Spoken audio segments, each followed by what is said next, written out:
Chapter 591. Tang Guosheng accepted Tan Xiu's suggestion and even impatiently went to the bathroom to turn on the water, and then dropped a drop of body-refining potion into the warm water. It was as if countless ants were crawling in his body. It was not painful, but it was very itchy. What made Tang Guosheng somewhat confused was that the originally clear hot water gradually became muddy as his body soaked in it. Even after more than 10 minutes, when the itchy feeling was almost unbearable, he found that the hot water had become even more turbid, as if a large amount of dirt had been poured into it. It's too smelly. Tang Guosheng wanted to climb out of the bath, but thinking of his grandson's exhortation that he must soak for more than half an hour, he could only endure and bear it. It's too hot. Tang Guosheng's face was dripping with sweat. When he inadvertently raised his hand to wipe the sweat on his face, he suddenly found that his hand was unexpectedly stained with a lot of grayish-black dirt. What's going on? Tang Guosheng was dumbfounded. He rubbed his face hard and found that his hand was stained with more grayish-black dirt. Even the stench was more intense. When it was almost half an hour, Tang Guosheng finally could not bear the feeling of soreness and numbness in his body and jumped out of the bath. His movements were very agile, just like a strong young man in his prime. His bare feet steadily stepped on the ground outside the bath. Moreover, the first thing he did after coming out of the bath was to look in the mirror. My face. Tang Guosheng looked at himself in the mirror and was stunned because he found that there was a large amount of grayish-black viscous substance on his face. Although he had scratched off a lot of it, there was still a lot left. Suddenly, he realized why the hot water in the bath had become turbid.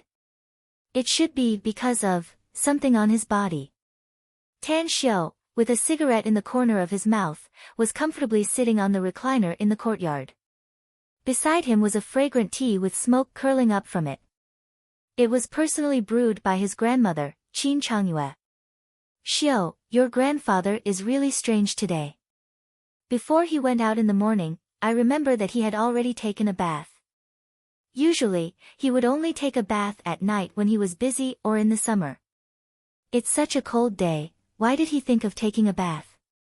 Qin Changyue moved a chair over and sat beside Tan Xiu with a puzzled expression. Tang Xiu let out a faint smile and said, well, Grandpa is very particular about hygiene, Grandma. I think you should also take a hot bath later. When you turn 100 years old, I'll prepare for your 100th birthday celebration. You're such a sweet talker. A smile blossomed on Qin Changyue's aged face. She intimately pulled Tan Xiu's hand, unwilling to let go. Grandson, Grandma wants to ask you something. Tan Xiu nodded and said with a smile, go ahead. A trace of curiosity was revealed on Qin Changyue's face as she asked, Grandson, you're not young anymore. According to past habits, you should have already gotten married at your age, and some of your children are already old enough. What about you? Do you have a girlfriend now? Tan Xiu was at a loss whether he had to laugh or cry as he replied, Grandma, I'm only 20 years old, 21 years old. I'm still a few years away from the legal age for marriage. Moreover, I'm still studying at the university, and I have to focus on my studies. How can I have so much time to talk about love? Qin Changyue argued, Grandson, you can't say it like that. You just said that you have to focus on your studies when you're studying. Then how come I heard that you still have time to do business? It seems that your business is quite prosperous. Think about it, our Tang family has a big business, and we don't lack money the least. So why do you still work so hard to make money? I say, You should use your time to make money to have a girlfriend and enjoy the youthful passion that young people should have. Isn't that good? Speaking up to hear, she hesitated for a moment and then lowered her voice as she said again, Grandma is old, and I'm already an old woman who has already stepped into the yellow earth. Who knows when I'll pass away? Now, while Grandma's body is still healthy, you should find a girlfriend as soon as possible and get married as soon as possible. Give birth to a great-grandson for me. If you don't have time to take care of him, Grandma can raise my great-grandson to be white and fat. Cough, cough, Tan Xiu suddenly coughed a few times upon hearing his grandmother's words. He then helplessly said, "Grandma, didn't I just say it? You can live to a ripe old age." Qin Changyue snappily scolded him with a smile, "Brat, don't make trouble. Grandma is talking to you seriously."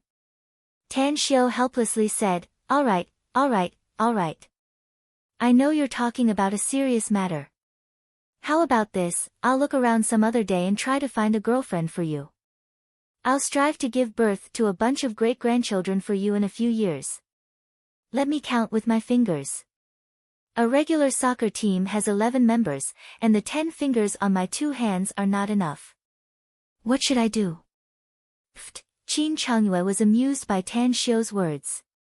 Just as she was about to speak, she found her husband, Tang Guosheng, coming out of the bathroom. At this moment, she forcefully swallowed back her words as the smile on her face suddenly froze. Even though it was in the evening, she could still clearly see her husband's appearance under the illumination of the lights in the courtyard. Tan Xiu followed his grandmother's line of sight.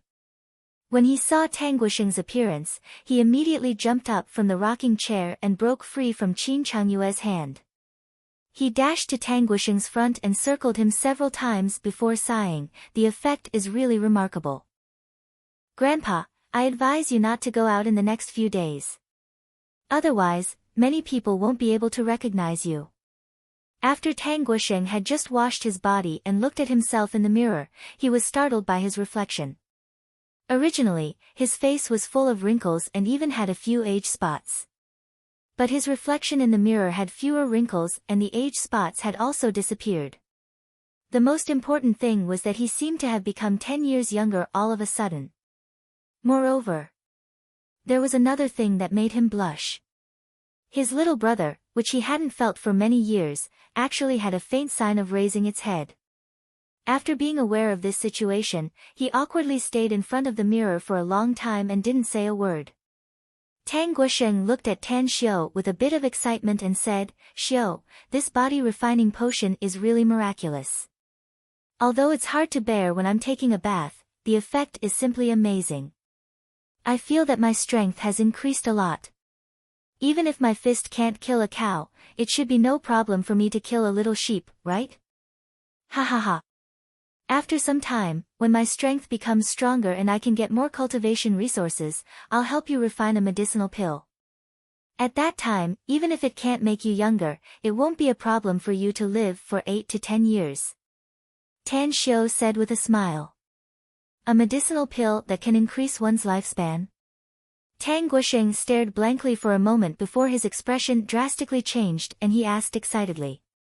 Yes, it's indeed a medicinal pill that can increase one's lifespan. Tan Xiu nodded. Tang Guosheng excitedly rubbed his hands. He suddenly raised his head and said in a deep voice, "Xiu, the fact that you can refine a medicinal pill that can increase one's lifespan must not be spread out easily. It will be of great use to me after you refine it." "You mean, to use it like the body refining potion?" Tan Xiu probed. "With the body refining potion and the medicinal pill that can increase one's lifespan, I'm absolutely sure that our Tang family will become the biggest family in China in the next 20 years, said Tang Guosheng without hesitation. "Perhaps you still can't understand it, Xiu. But let me tell you something. The more power one has, the more one is afraid of death. Which of the people standing at the top of the pyramid in our country isn't 60 or 70 years old? At that time, If so, then I'll leave it to you, Grandpa."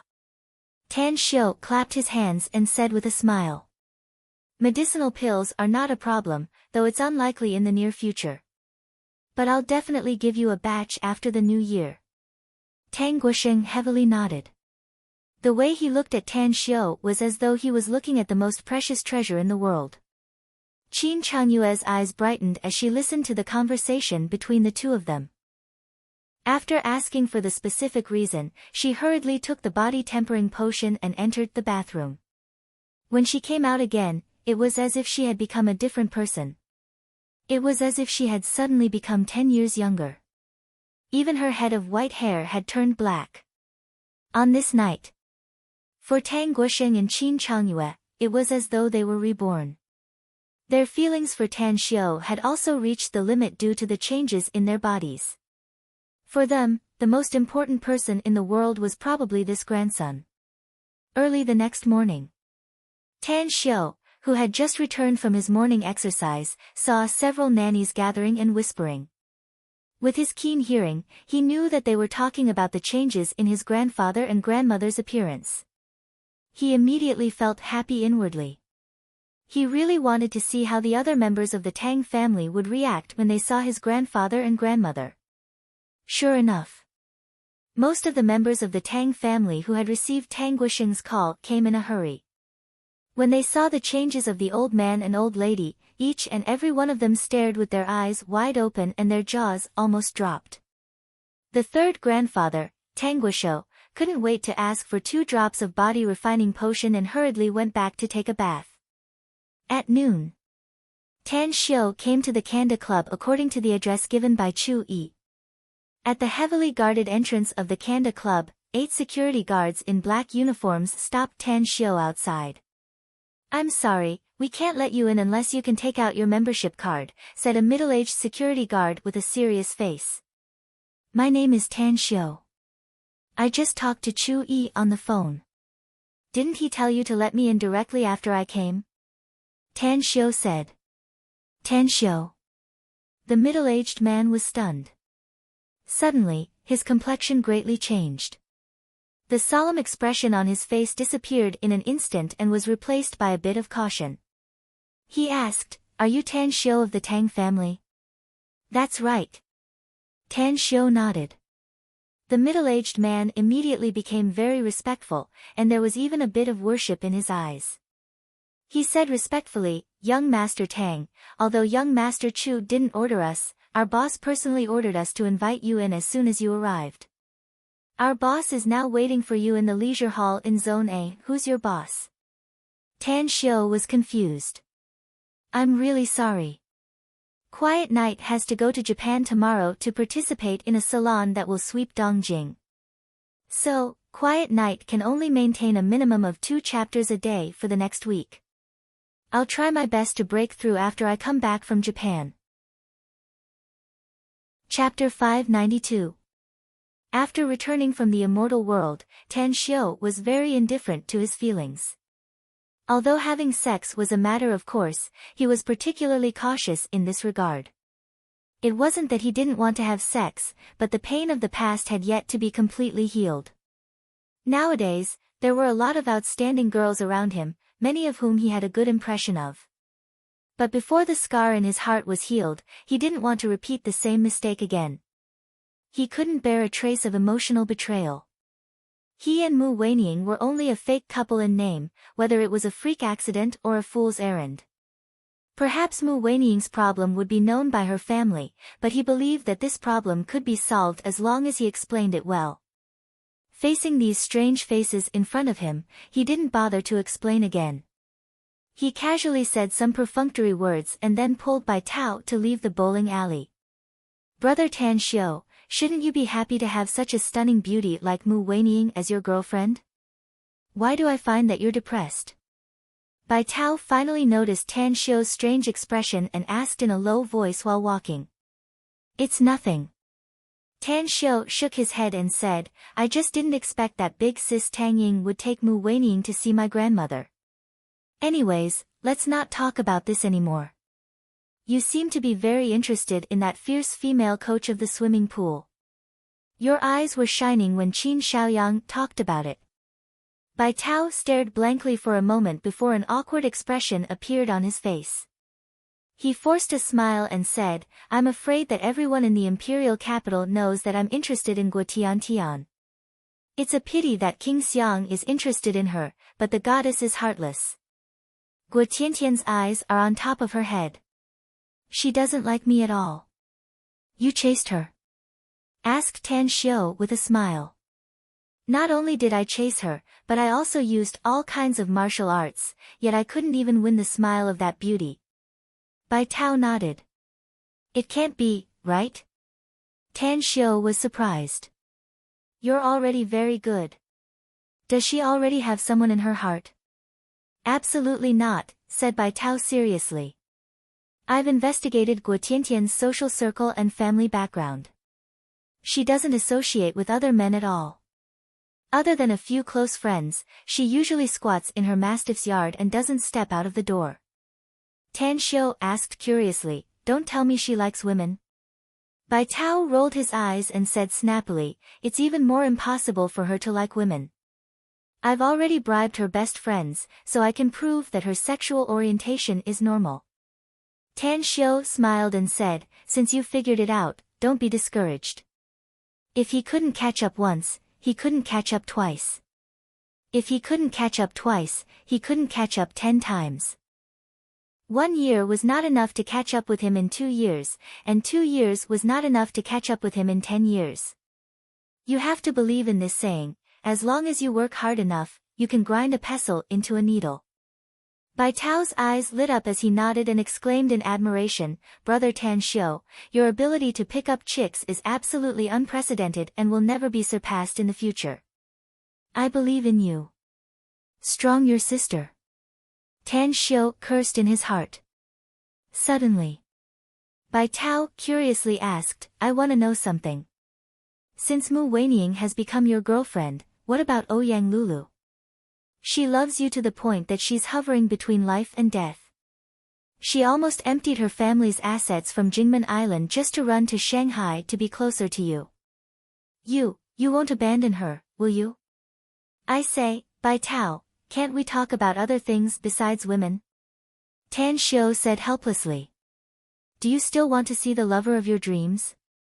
If not, then I'll go back to the bowling alley and accompany them to play, okay? No. I won't mention it. Bai Tao grinned and pulled Tan Xiu. After Tang Xiu followed Bai Tao to the swimming pool, he saw that there were only 3 girls in swimsuits swimming in the spacious swimming pool. Tan Xiu stopped at the entrance and looked at Bai Tao with an excited smile as he quickly walked inside. Hua! Water splashed everywhere as a streamlined girl with well-developed muscles appeared. Her appearance was very ordinary, but she was also very pleasing to look at. She held the handrail and climbed up to the shore. Tan Xiu watched Bai Tao approach her with a flattering smile and then quietly turned away. He didn't leave directly since he still had to discuss the cooperation with Qin Xiaoyang and Chu Yi. Instead, he returned to the leisure hall and asked the waiter to brew a pot of tea for him. He then sat alone in the rest area and sipped the tea while reading the fashion magazines on the bookshelf. At the Tang family's ancestral residence. It was Mu Weining's first time coming here. Her expression was a bit perturbed as she followed Tang Ying to the entrance. Her footsteps were getting slower and slower before she finally came to a complete stop. Weining, what's wrong with you? Tang Ying sensed Mu Weining's abnormality and turned around to ask. Sister Ying, let's just forget it. Mu Weining whispered. Tan Xiu and Tang Ying grabbed Mu Weining's wrist and pulled her inside while saying with a smile, don't worry, Weining. An ugly daughter-in-law will have to see her parents-in-law sooner or later. Besides, not only are you not ugly, but you're also hailed as the first beauty in the imperial capital. I'm sure Grandma will like you. Don't worry. My uncle and aunt are in Star City. You can go with Tan Xiu when you see them. Mu Weining wanted to tell Tang Ying that the relationship between her and Tan Xiu was not what everyone imagined. But when the words were on the tip of her tongue, it was somewhat difficult for her to say it. She braced herself and was pulled into the Tang family's ancestral residence as she bumped into Tang Min, who just came out from the inside. Auntie! Tang Ying called out with a smile. Tang Min gently nodded. Her eyes then fell on Mu Weining as she said with a smile, you must be the Mu family's little princess, right? You're really like the rumors say, the first beauty in the imperial capital. Mu Weining blushed and hurriedly lowered her head. Auntie, letting the first beauty in the imperial capital be your niece-in-law, you shouldn't have any objection, right? But I don't think you can stop it even if you have any objection. Niece-in-law. Tang Min blinked and looked at Mu Weining again. Finally, she nodded with satisfaction and said, Little Ning, you're good. You're mistaken, Auntie, said Tang Ying quickly. She's not my big brother's girlfriend, but Tan Xiu's. Hasn't Grandma been nagging all day, hoping that Tan Xiu will bring her a granddaughter-in-law? It took me a lot of effort to drag Weining here today. Tang Min stared blankly for a moment and immediately looked surprised. Even the way she looked at Mu Weining at this moment was different. It was exceptionally cordial. You're Weining, right? I never thought that my precious nephew would be so amazing. To think that he can find such a beautiful little girlfriend like you. Let's go. I was planning to go out to do something, but since you're here, I'll put it aside no matter how big it is. Let's go. I'll take you inside. I'm sure my mom will be very happy. Mu Weining was shaken after hearing it. She subconsciously turned her head and glanced back. She found that Tan Xiu didn't chase after her. She immediately looked forward to it, but was also somewhat worried. Recently, she and Tan Xiu had a very close relationship. She was the one who took the initiative. She couldn't figure out Tan Xiu's real thoughts. If Tan Xiu got angry because of this matter, then, in the backyard, Qin Changyue was sweeping the yard with a broom. Because her body suddenly became stronger, she looked like she was more than 10 years younger. This made her feel very relaxed while sweeping the yard, and her mood was especially good. Mom, look who Littling brought. Tang Min grabbed Mu Weining's slender hand and came to the backyard. She then said with a smile. Qin Changyue straightened her body and carefully looked at Mu Weining. Then, she hesitantly said, "This girl is, hello, Grandma," called Mu Weining hurriedly. "She's Mu Weining, Mom," said Tang Min with a smile. "She's the little princess of the Mu family. Most importantly, she's also the girlfriend of your precious grandson, Tan Xiu." What? Qin Changyue stared blankly for a moment before a pleasantly surprised look appeared on her face. She quickly put the broom aside and walked a few steps to Mu Weining's front. She observed her from head to toe a few times and then repeatedly nodded with a smile on her face, saying, "Good, good, good. You're a very beautiful girl with a very good temperament. My precious grandson is really good. He can even find such an excellent girlfriend. Wan Weining, right? Quickly come inside with Grandma." Mu Weining could sense the joy in Qin Changyue's heart after Tang Min said that she was Tan Xiu's girlfriend. Instantly, her restless heart eased a little. "Grandma, I delayed the work that my father gave me to bring you here," Tang Ying said with a smile. "You must protect me if he blames me." Qin Changyue happily said, "If your father dares to blame you, I'll fix him." "Little Ying, you did a great job. Grandma is really happy." The last trace of worry in Tang Ying's heart vanished after hearing it. She happily said, "It's good that you're satisfied, Grandma. In order to bring Weining over, I spent a lot of effort. Tan Xiu was supposed to come back with us, but he has some important things to discuss with his friends, so he asked me to bring Weining back first." Qin Changyue excitedly nodded and praised Tang Ying a few times. She then held Mu Weining's hand and went inside the house. Mu Weining was a bit overwhelmed by her amiable appearance.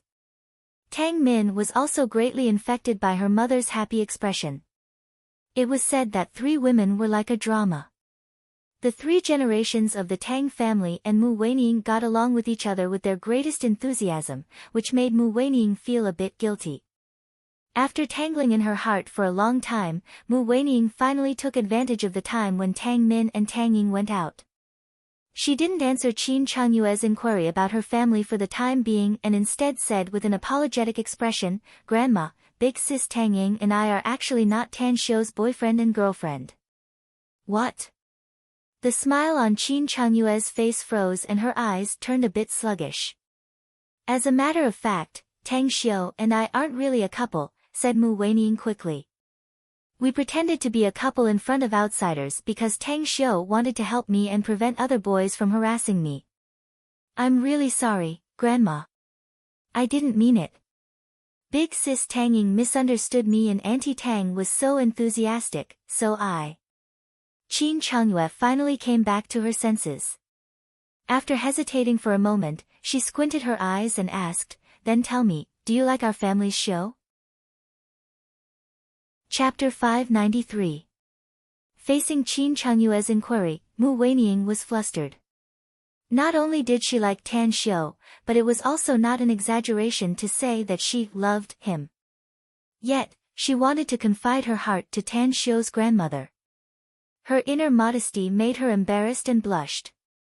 Mu Weining opened her mouth, but her words seemed to be stuck in her throat. Qin Changyue's expression was very serious. Looking at Mu Weining's appearance, she spoke in a sincere and heartfelt tone, "Weining, it's true that a girl should be reserved. But if you delay your marriage because of this, then the gains will outweigh the losses. If you like our family's show, then tell Grandma seriously. Grandma believes that he is not a heartless child."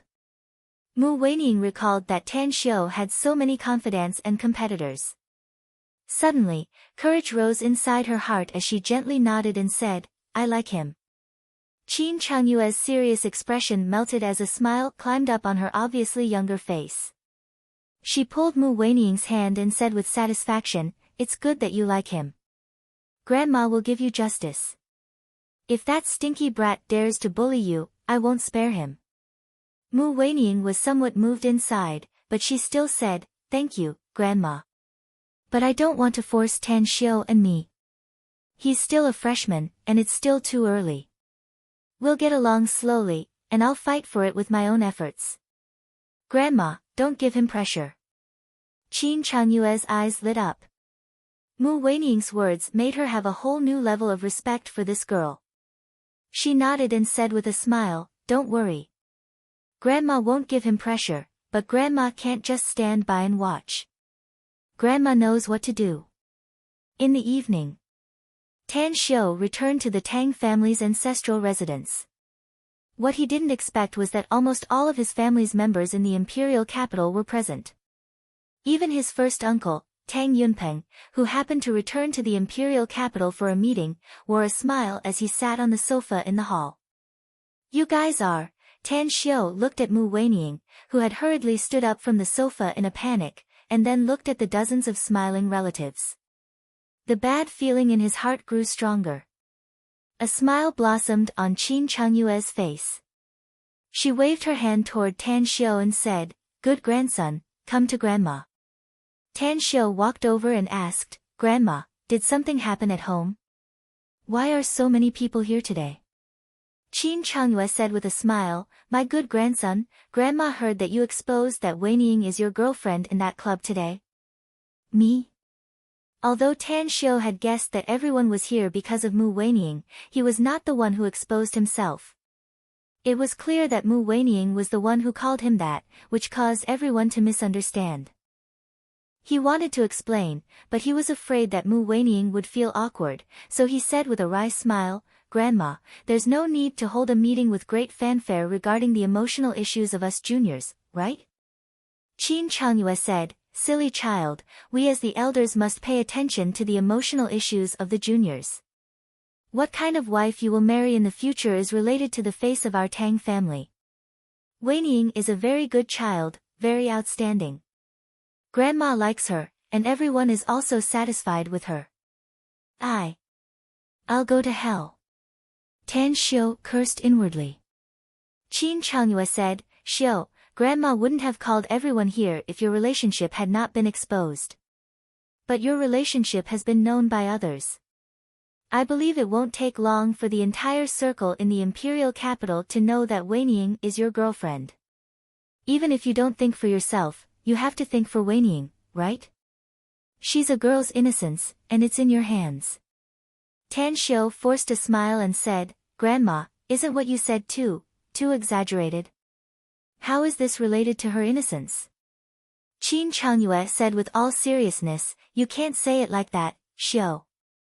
Members of our family pay more attention to emotional issues. The Mu family's little princess is your girlfriend. She will be labeled as a member of our Tang family after this news is spread out. Everyone will regard her as a member of our Tang family later. Tell me, if she doesn't marry you in the future, who will be willing to marry her? Is it possible that you have a new lover and let everyone think that Wei Ning has been abandoned by you? How will she have the face to meet people at that time? Tan Xiu was dumbfounded. He had never thought about this issue before. But after hearing Qin Chengyue's words, he suddenly realized that what his grandma said was right. But he and Mu Weining were, after all, a fake couple. If they were to be forced to be together, even if nothing happened to him, Mu Weining wouldn't be willing. Tang Guosheng happily stood up. He waved his hand and said, "How can there be such an irresponsible man among the descendants of our Tang family? Since Xiu and Weining are a couple, they will definitely not be separated in the future. Besides, the children and grandchildren have their own blessings. Let them slowly develop first. If they feel that the time is ripe, this old man will personally go to the Mu family to propose marriage and hold a wedding for them. Alright, dinner should be ready. Let's eat first. Propose marriage. Hold a wedding."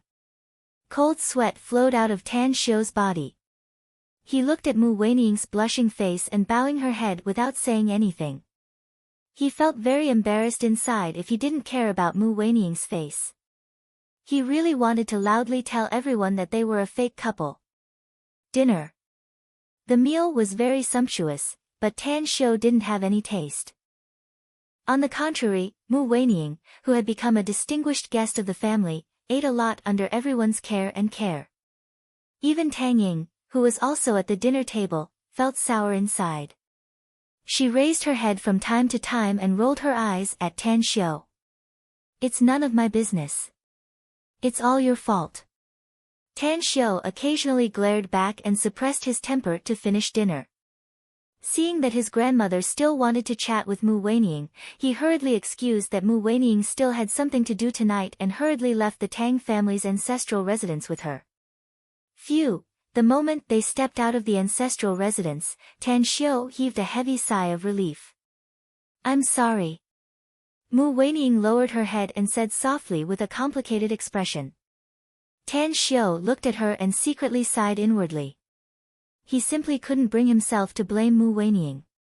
Moreover, it was not Mu Weining's fault today. It was all Tang Ying's fault. Forget it. It's fine. Tan Xiu waved his hand. After getting on the car, he drove and said, "It's late now. I'll send you back." "All right." Mu Weining gently nodded. Oriental Rose Garden, an upscale residential area in the imperial capital. Following Mu Weining's instructions, Tan Xiu parked the car in the underground garage. He didn't rush to talk, but opened the window, took out a cigarette and lit it up. After taking 2 deep puffs, he then said, "Weining, my situation is very complicated. I was hurt because of a relationship issue, and I've never thought about starting a new relationship before the wound completely healed. It's a freak combination of factors that led to the current situation between us. I apologize if it affects your reputation." Mu Weining was shocked. Although she had guessed that Tan Xiu had a relationship issue before, she didn't expect that he was really hurt. She couldn't figure out which blind woman had the heart to hurt such an outstanding man. "Tan Xiu, I should be the one apologizing. If it weren't for me, today wouldn't have." Tan Xiu waved his hand to interrupt Mu Weining and said, "It doesn't matter. We're fake lovers, after all, so it's understandable for you to call me that. Since they misunderstood me, then let them misunderstand me. In any case, I won't consider any relationship issue in the next few years. If you don't want to fall in love for the time being, then let's go back to normal. Don't let other people's misunderstandings affect our relationship." Mu Weining was a bit disappointed, but she forced a smile and said, "All right." Tan Xiu didn't notice Mu Weining's expression and said, "Today's matter will definitely be spread to your family. If they ask about it, explain if you want to, and call me if you don't. I know that the news of our relationship will definitely affect your reputation in the future. Let's wait for a few years." If you still haven't found the man you like after a few years, then we'll make do and get married first. Mu Weining stared blankly at Tan Xiu. After a long silence, she firmly said, if you haven't married by then, I'll definitely marry you. What? Tan Xiu was stunned. I don't know who hurt you so deeply, but I'm willing to use my love for you to heal the wound in your heart, said Mu Weining softly. I believe I can do it. You, Tan Xiu was dumbfounded and tongue-tied. Mu Weining forced a smile and said, I can't help it. I think I've fallen in love with you. Although I want to be reserved, I really want you to spill your heart first. But I'm afraid. I'm afraid I'll never be able to wait. You're too outstanding, and there are too many outstanding girls around you. As a matter of fact, I've already explained to Grandma today that we're just a fake couple. But she... Tan Xiu fell into silence. Had it not been for Xue Qingcheng and his 10,000 years of experience in the immortal world, he might have been attracted to Mu Weining and fell deeply in love with her. But now, his heart was hurt, and he didn't dare and didn't want to throw his feelings too early. He might not have seriously thought about the relationship issue before, but now, he had to think about it. But just as he began to think about it, he felt a bit depressed. Not to mention Han Qinggu, who was Xue Qingcheng in his previous life, Ouyang Lulu, who desperately chased after him, and Kang Xia, who gave her body to him. He was somewhat at a loss. Now that Mu Weining was added, Tan Xiu's heart was in a mess. Go back and rest early. As the second cigarette burned out, Tan Xiu turned to look at Mu Weining. Mu Weining hesitated for a moment and said, do you want to go up and sit? I live here alone. No, I won't go up. Tan Xiu shook his head and said, I want to go back to Star City tonight. There are some things in the magnificent Tang Corporation that I need to deal with. All right. Be careful on the road. Mu Weining's eyes turned dark and she nodded without a word. Chapter 594. Tan Xiu originally wanted to stay in the imperial capital for a few more days and wait for the Virus Research Institute to confirm that the infectious disease problem had been completely solved before returning to Star City. However, due to the misunderstanding from his clansmen and the fact that he was too lazy to explain, he finally decided to leave tonight.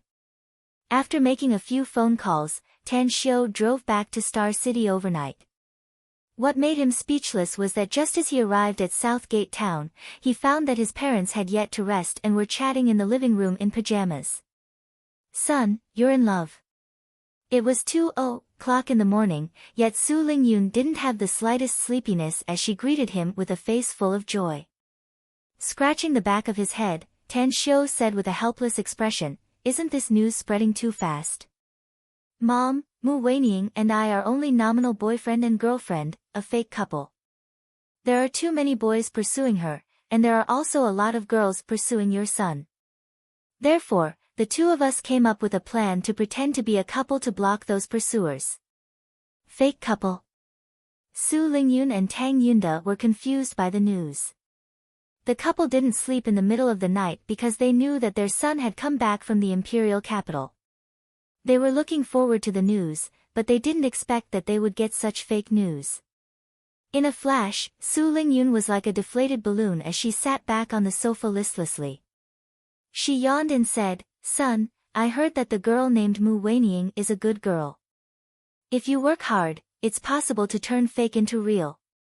Anyways, I'm a bit sleepy, so I'm going to sleep. Tang Yunda gave Tan Xiu a pondering look before he shook his head and walked toward the room. Turning fake into real. Tan Xiu looked at his parents' backs as they left. His heart was filled with a depressed mood. After returning to the second floor, Tan Xiu took a shower, changed into a new set of pajamas, and comfortably went to bed. A few hours later, Tan Xiu woke up from his sleep. He was in high spirits after washing his face and rinsing his mouth, and then began to cultivate. He had now cultivated to the peak of the viscera transformation stage. His 5 viscera and 6 bowels had been tempered, and their strength was thousands of times stronger than that of ordinary people. He was only one step away from reaching the stage of moving his chi and blood. Only when he reached the realm of moving his chi and blood could he easily use more advanced spells. However, he also knew that it was better to be anxious than to eat hot tofu. Reaching his current cultivation level was already the result of obtaining too many fortuitous encounters. If he wanted to break through again in the future, it would probably be very difficult. It would be very difficult to achieve it without a few years. However, he wasn't in a hurry. A tall building starts from the ground. Star's tyrannical body of Star's first stage, Qi cultivation, to the last stage, 9 controlled Dan steps, was only the foundation of the heavenly art of cosmic genesis. Only by laying a solid foundation would he be able to cultivate more steadily in the future. It had only been half a year since he had returned from the immortal world, and he had already improved by leaps and bounds. Therefore, in the future, if there was no great opportunity, even if he could break through, he would have to suppress his progress. Phew! Exhaling a mouthful of turbid air, Tan Xiu opened his eyes slowly. Although South Gate Town had a beautiful environment, it was still considered as a city after all. Let alone being compared to Nine Dragons Island, even Walled Hill Village couldn't be compared to the spiritual qi concentration here. Without the rich spiritual qi as a medium, his absorption speed of the star's power had weakened a bit. Tan Xiu got out of bed and opened the curtains, only to find that it was unexpectedly snowing heavily outside. Although Star City wasn't in the south, it didn't belong to the north either. Every year, only during the new year, there would be a light snow. Unexpectedly, it was still a few days away from the new year, yet it was already snowing. What's more, it was the feather-sized snow that was rarely seen in Star City. The outside world was wrapped in silver. Even the proudly blooming winter plum blossoms were covered by the pure white snow. Through the misty snowflakes, there were almost no residents moving around.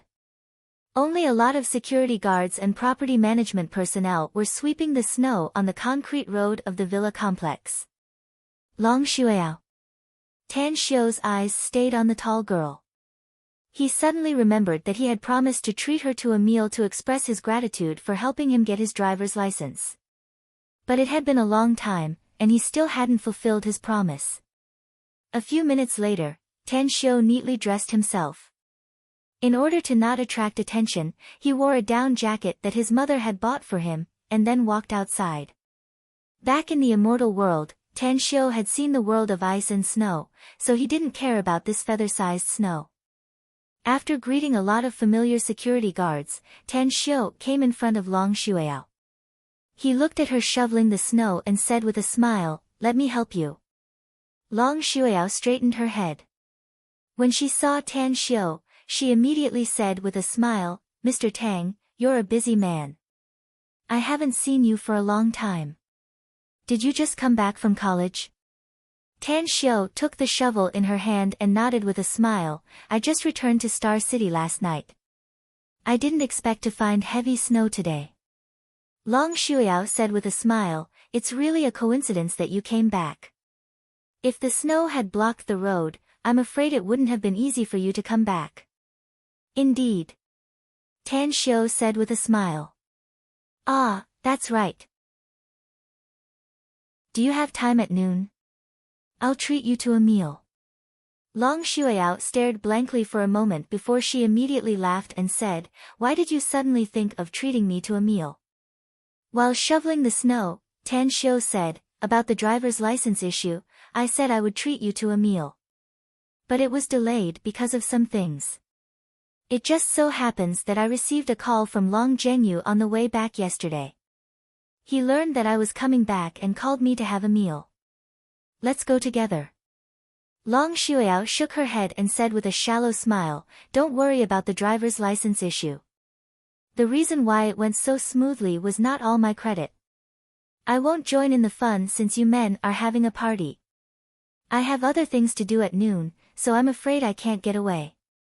Tan Xiu nodded and said, "Since you have something to do, then I'll invite you another day." Long Shuiao gently nodded. Suddenly, she seemed to recall something and said, "Don't you men always have an appointment at night when you drink and eat?" If I remember correctly, Long Zhengyu played mahjong with his friends all night last night, so it would be very difficult for him to get up at noon, right?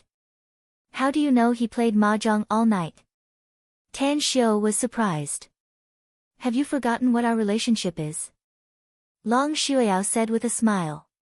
We had dinner together last night, and he said it at that time. Tan Xiu suddenly understood. Long Zhengyu and Long Shuiao were cousins, so there was nothing special about having a meal together as a family. After thinking about it, he said, then I'll go see him at night. Long Shuiao slightly smiled and said, if that's the case, then how about going with me to a place at noon? Where to? Tan Xiu was confused. You'll know after you come with me, said Long Shuiao mysteriously. Let's get to work first. We'll leave after we're almost done with our work. Tan Xiu revealed a smile. He didn't care about Long Shuiao's behavior of keeping him guessing. In any case, he just came back today and didn't have many things to do. Going with her was better than being nagged at home by his parents about the matter of boyfriend and girlfriend. An hour later, the snow was a bit lighter. Tan Xiu returned home and had breakfast. He then read books in the study room for more than 2 hours before he received a call from Long Shuiao. Compared with the desolation in the morning, the villa area was now a lot more lively. Many young children, accompanied by their parents, were making snowmen and having a snowball fight. They were having a lot of fun. It's only 10 o'clock. Why are you going so early? Tan Xiu came to the front of the property management center and looked at Long Shuiao, who was standing in front of an off-road vehicle. I still need to buy some things, said Long Shuiao with a slight nod. It'll be noon by the time I'm done. What are you going to buy? Asked Tan Xiu. Are you going to pay for everything I buy today? Asked Long Shuiao with a smile. Tan Xiu couldn't help laughing and said, if I can pay for a meal with something, then it's no problem. It's a deal. Long Shuiao smiled a bit proudly. Immediately after, the duo drove to the nearby shopping mall. What made Tan Xiu surprised was that Long Shuiao had obviously contacted the mall's staff in advance and bought 20 to 30 down jackets, as well as a lot of shoes and socks. From these things, it could be seen that they were worn by children less than 10 years old. Long Shuiao, are we going to the orphanage? With the help of the mall's staff, the duo finally moved all the things to the car. As soon as the car started, Tan Xiu asked. I knew I couldn't hide it from you, said Long Shuiao with a smile. That's right, we're going to the orphanage. Moreover, it's the worst one in Star City. Tan Xiu nodded without a word. Going to the orphanage to do good deeds was something he was quite supportive of. Many children who had lost their loved ones were very pitiful. If the orphanage's living security was poor, they would suffer the most during the winter months. At the Blue Star Orphanage. There was a dilapidated orphanage in the suburbs of Star City. There were a total of 6 staff members, including the dean. The dean had fallen a few years ago, resulting in a broken leg and becoming a cripple. The other 5 were responsible for grocery shopping, cooking, and daily living. As for the orphanage, there were 32 children who had been adopted. Among them, there were 4 who were less than a year old. Snowflakes were falling at the orphanage's entrance. Next to the rusty signboard, the Dean Wu Xiufen, who had a lame leg, was holding a broken umbrella and waiting. She had received a call from Long Shuiao yesterday, so she had been coming to the entrance since the morning. She had come out more than a dozen times in the morning and had been waiting for more than half an hour. Creak, the off-road vehicle stopped at the orphanage's entrance. After Long Shuiao and Tan Xiu got off the car, Long Shuiao took the lead to walk to Wu Xiufen. She looked at Wu Xiufen, whose lips were a bit purple due to the cold, and said with concern, Dean Wu, why did you come out? It's such a cold day and it's snowing. It's all right. I'm wearing thick clothes. Wu Xiufen said with a smile. She was wearing thick clothes and looked a bit plump, but the cotton wadding on the shoulder of her cotton jacket was exposed. It was obvious that the needle and thread had exploded, and there were several patches on other places. As for her feet, she was actually wearing a pair of single shoes. Standing at the side, Tan Xiu secretly sighed inside. On the way here, he had heard Long Shuiao talk about the situation of the Blue Star Orphanage. Naturally, he knew that this orphanage was funded by a few kind-hearted people, and the government's help was simply negligible. Chapter 595. Following Long Shuiao's introduction, Tan Xiu and Wu Xiufen simply got acquainted. Then, he sat in the driver's seat and watched the two enter the orphanage. Only then did he start the car and slowly drive in. The Blue Star Welfare House was very dilapidated and its basic facilities were not perfect. Although there were several swings in the big courtyard, they could only be provided for children to play. Newspapers were pasted on the windows of many rooms in the two-story building, and 2 windows were covered with plastic sheets. Huh? Tan Xiu's eyes suddenly narrowed. He was keenly aware that in the corridor downstairs, a boy holding a small wooden stick was standing quietly next to the cement pillar. He seemed to be looking at the world of fluttering snow outside, but his eyes were devoid of spirit. His face was frostbitten and red with some bloodstains. His little hand, which was not holding anything, was stretched out as if to catch the falling snowflakes from the sky. Tan Xiu parked the off-road vehicle in front of the building. He didn't immediately help Long Shuiao and Dean Wu move their things, but walked toward the little boy instead. "Who are you?" The little boy didn't look back and didn't even move his neck. Tan Xiu slightly furrowed his brows and said, "You can't see." The little boy smiled. The smile on his frostbitten little face was very full as he said, "Who said I can't see? I know that it's snowing now, and I also know that you came to me." "That's right, there was a car sound just now. It seems that Aunt Shuiao drove this car before. The sound is similar to the last time. Did you come with Aunt Shuiao?" Tan Xiu nodded. He suddenly remembered the little boy's situation and quickly said, "Yes, I came with your Aunt Shuiao. We bought some clothes and daily necessities and came over to give them to you. Little guy, aren't you cold here? Do you want to go back inside?" The little boy shook his head and said, "It's quite cold here, but I want to sober up." "What?" Tan Xiu was confused by the little boy's words. "Sober up? What does he mean?" Tan Xiu voiced the question in his heart, but the boy did not rush to answer him. Instead, he walked out of the corridor with the wooden stick and came to the snowy courtyard. He opened his arms and took 2 deep breaths. Then, he said aloud, "My mother once told me that you don't need to use your eyes to see many things. You can see them with your heart. When I am calm, my heart will be calm. When I am calm, I can see the sky, people, and other things.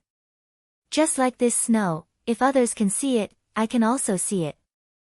Saying that, he gently lifted the wooden stick.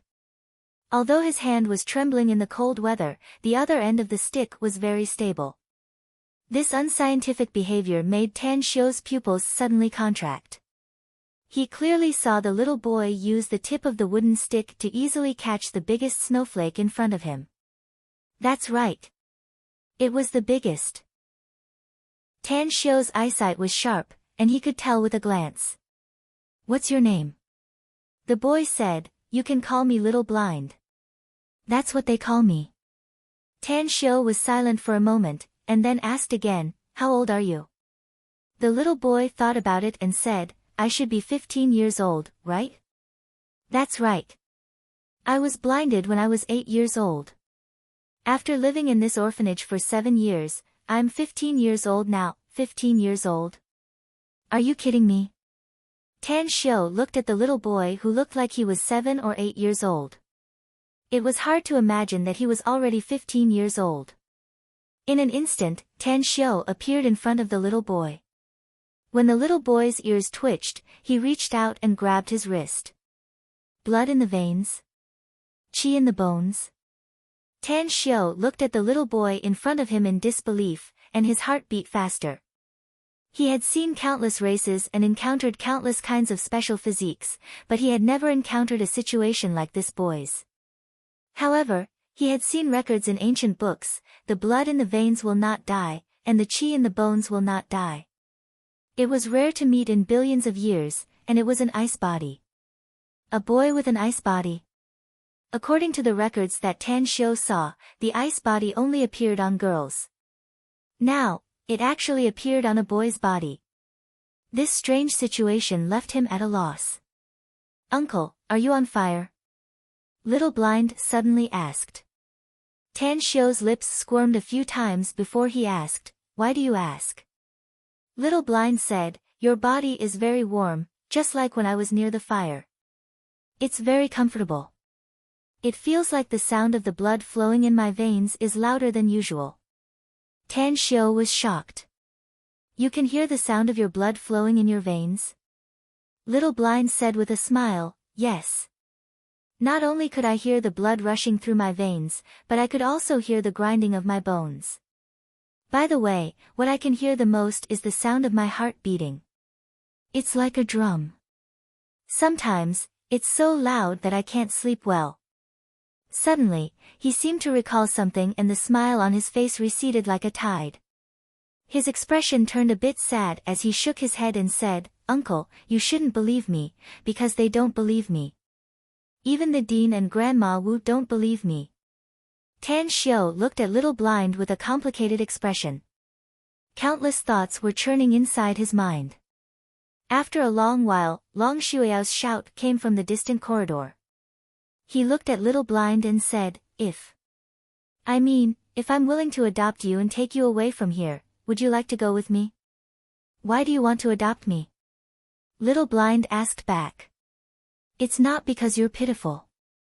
It's because I think you're very good," Tan Xiu said. "I can train you into a very powerful person in the future." Little Blind shook his head and smilingly said, "I won't refuse you. It's because I'll be a burden for Grandma Wu and the other aunties and uncles if I stay here for another day. However, I've never thought about becoming a big shot in the future. I want to see more things and have the ability to help Grandma Wu." "I just checked your eyes," said Tan Xiu. "I can't cure it with Chinese medicine, and I'm afraid it's also difficult to use Western medicine.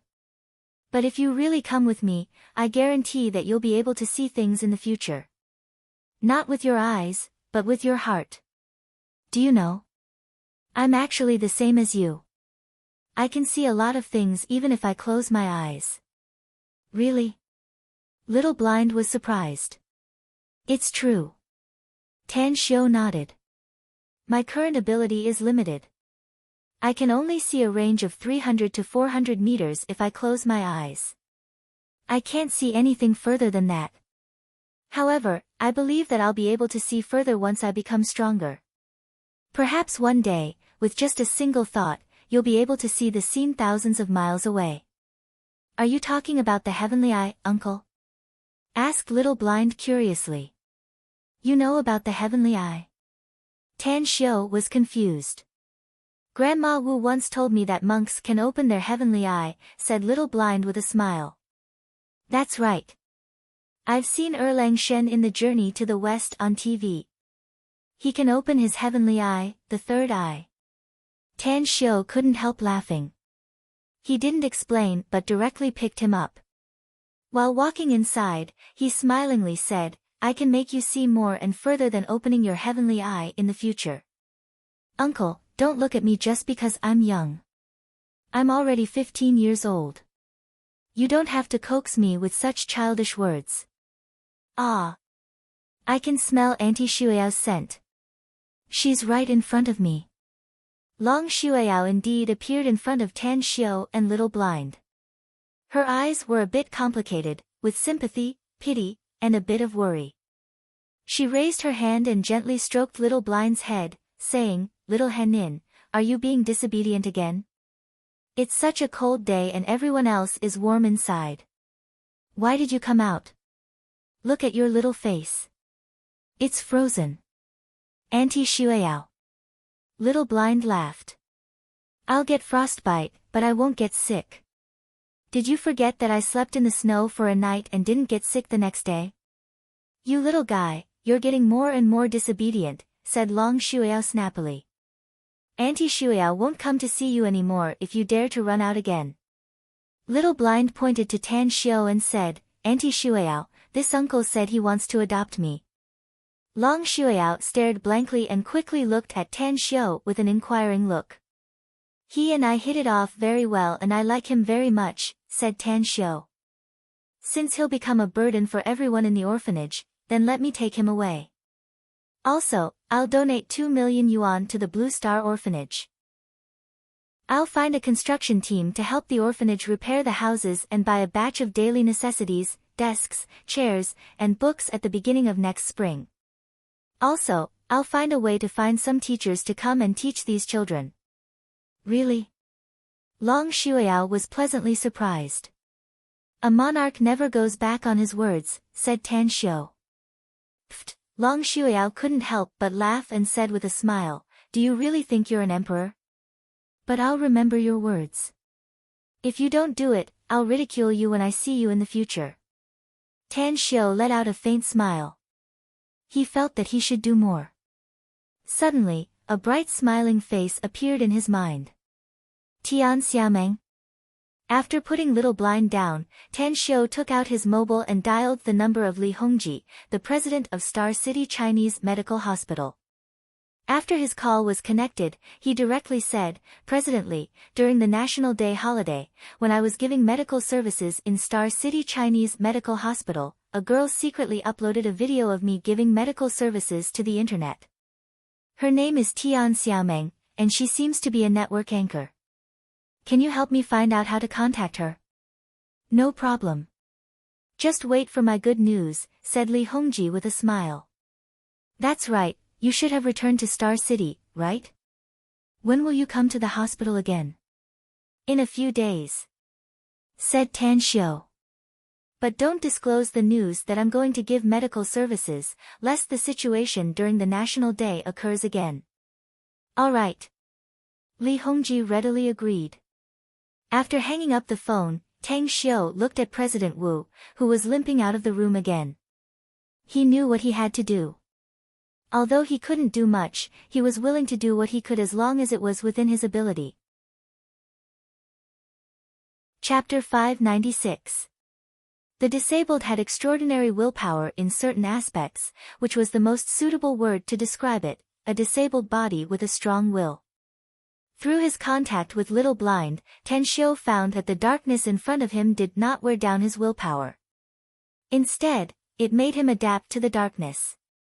He was like a pine tree in this world of cold winter snow, standing proudly and stubbornly.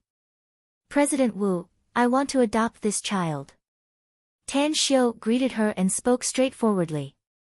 President Wu's expression froze for a moment before a complicated expression appeared on her face. In those 7 years, she was like half a mother. When the little blind boy's world had just lost its color, she was the one who cared for him and helped him walk out of his pain. Even when his parents got into a car accident, she was the one who helped him arrange their funeral. To be honest, President Wu was happy that Tan Xiu wanted to adopt him, but deep inside, she was still very reluctant. Can you give me a reason, Mr. Tang? After all, Henin is. President Wu wanted to say something but hesitated. There are 2 reasons, said Tan Xiu seriously. First, I like him. I don't see a depressed side in him, but an optimistic and upward mentality. Second, one of my identities is a Chinese medicine practitioner. I want to take him with me and try to treat his eyes with medical skills. President Wu's eyes instantly widened and an ecstatic look burst out from her eyes. Her lips trembled a few times as she hurriedly asked, Mr. Tang, can you really cure Henin's eyes? I'm not 100% sure, but I believe it's better for him to go with me than to stay here, said Tan Xiu. Of course, the premise is that you agree. I'm willing. Of course I'm willing, said President Wu without hesitation. If I can restore Henin's sight, I'll dig out my eyes and give them to him. Don't worry since you're willing, President Wu. Tan Xiu let out a faint smile. I'll take care of him as if he's my own brother. Furthermore, I also learned about the welfare house from Long Shuiao, so I decided to donate 2 million yuan to the welfare house, hoping that it can solve some of your difficulties. In addition, when the weather warms up next spring, I will find a construction team to help renovate the orphanage. I will also find some teachers for the children to teach them cultural knowledge. Director Wu's body froze. She couldn't believe her ears. She had fantasized countless times that a rich and kind-hearted person would donate to the orphanage, but that was just a fantasy after all. Her wish had not come true for many years.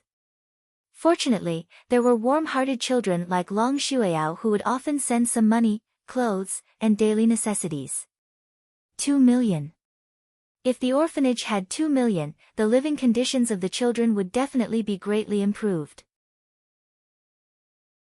At the very least, they would no longer have to wear patched clothes, eat meat every 2 days, and burn charcoal stoves in the cold winter. Thank you, Mr. Tang.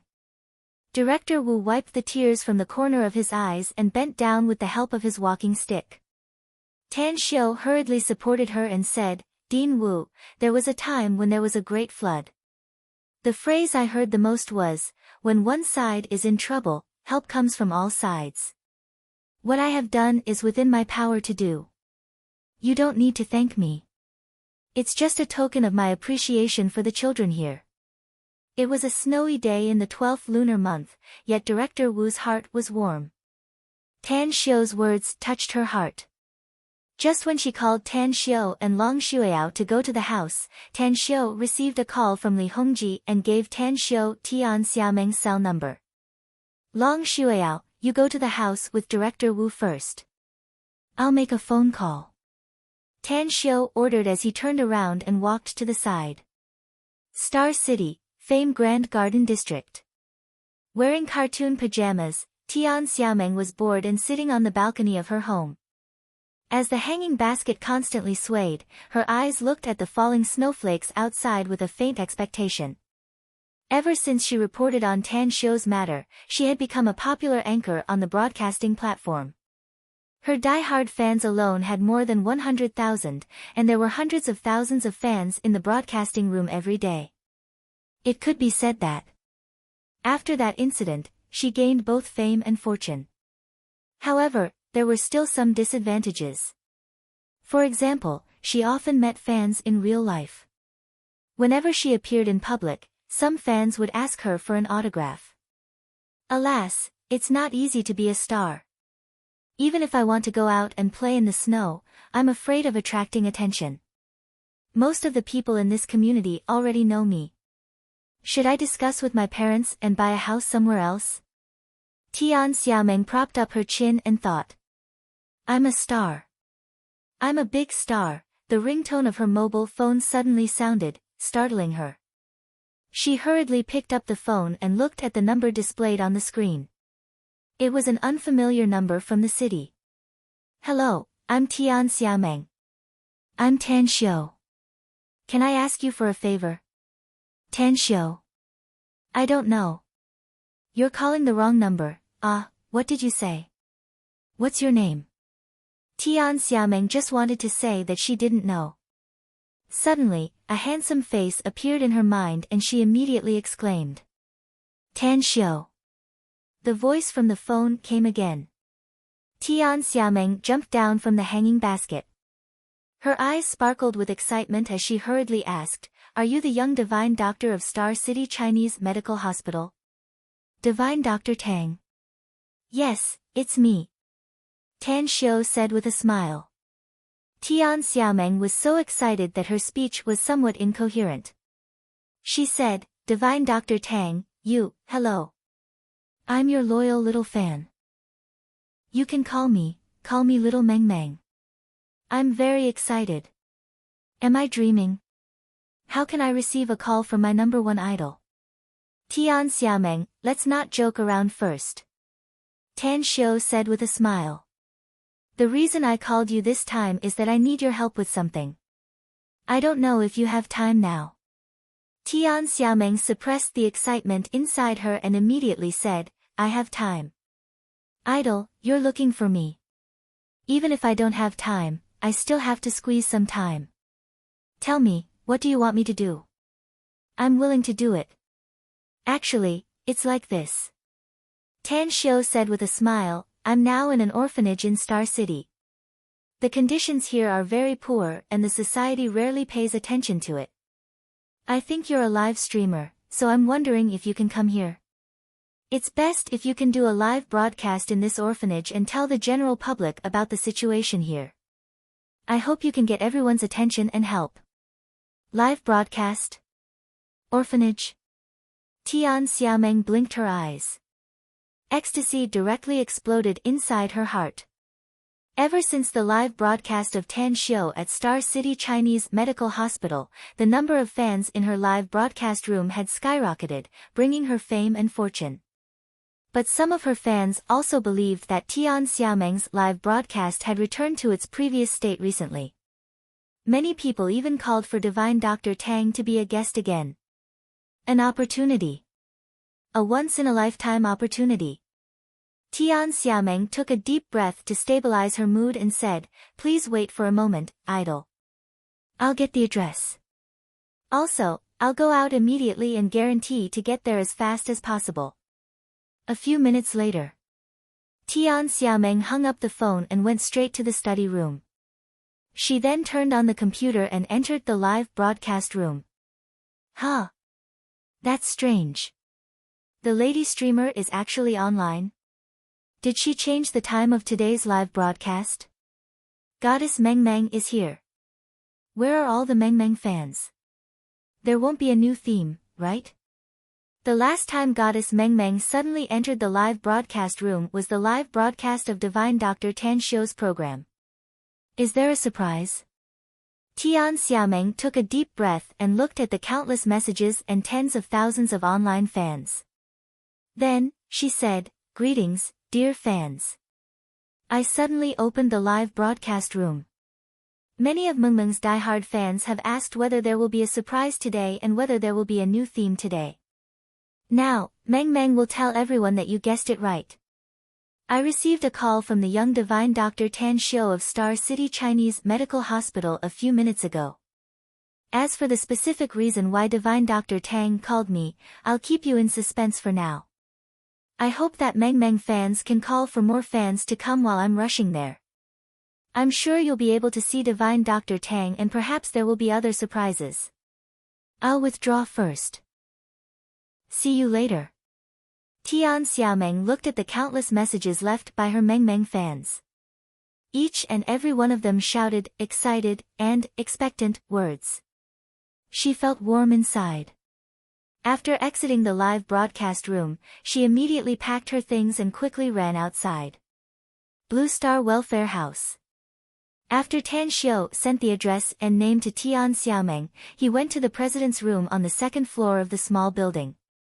Because the environment here was simple and there were too few rooms, Dean Wu didn't even have an office for herself. There were a lot of things in the whole room, but it was not messy. Tang Xiu invited an online anchor to spread the news about the Blue Star Welfare House. Although Dean Wu didn't know much about the specific work of an online anchor, she was very excited to be able to publicize the Blue Star Welfare House and make more social groups know about them. At 12:30 noon. Tan Xiu and Long Shuiao followed Dean Wu to get food for the children. More than 30 children who hadn't returned their new down jackets were gathered in a large room. They sat in front of a long table with bowls and chopsticks in front of them. Pairs of eager eyes looked at Dean Wu, Tan Xiu, Long Shuiao, and 2 other staff members who came in with the food. Ring, ring, ring, Tan Xiu's mobile phone rang. Seeing that it was Tian Xiaomeng, he directly asked her to go to the big room on the first floor. At the entrance of the Blue Star Welfare House, Tian Xiaomeng hung up the phone and directly logged into the live broadcast room with her mobile phone.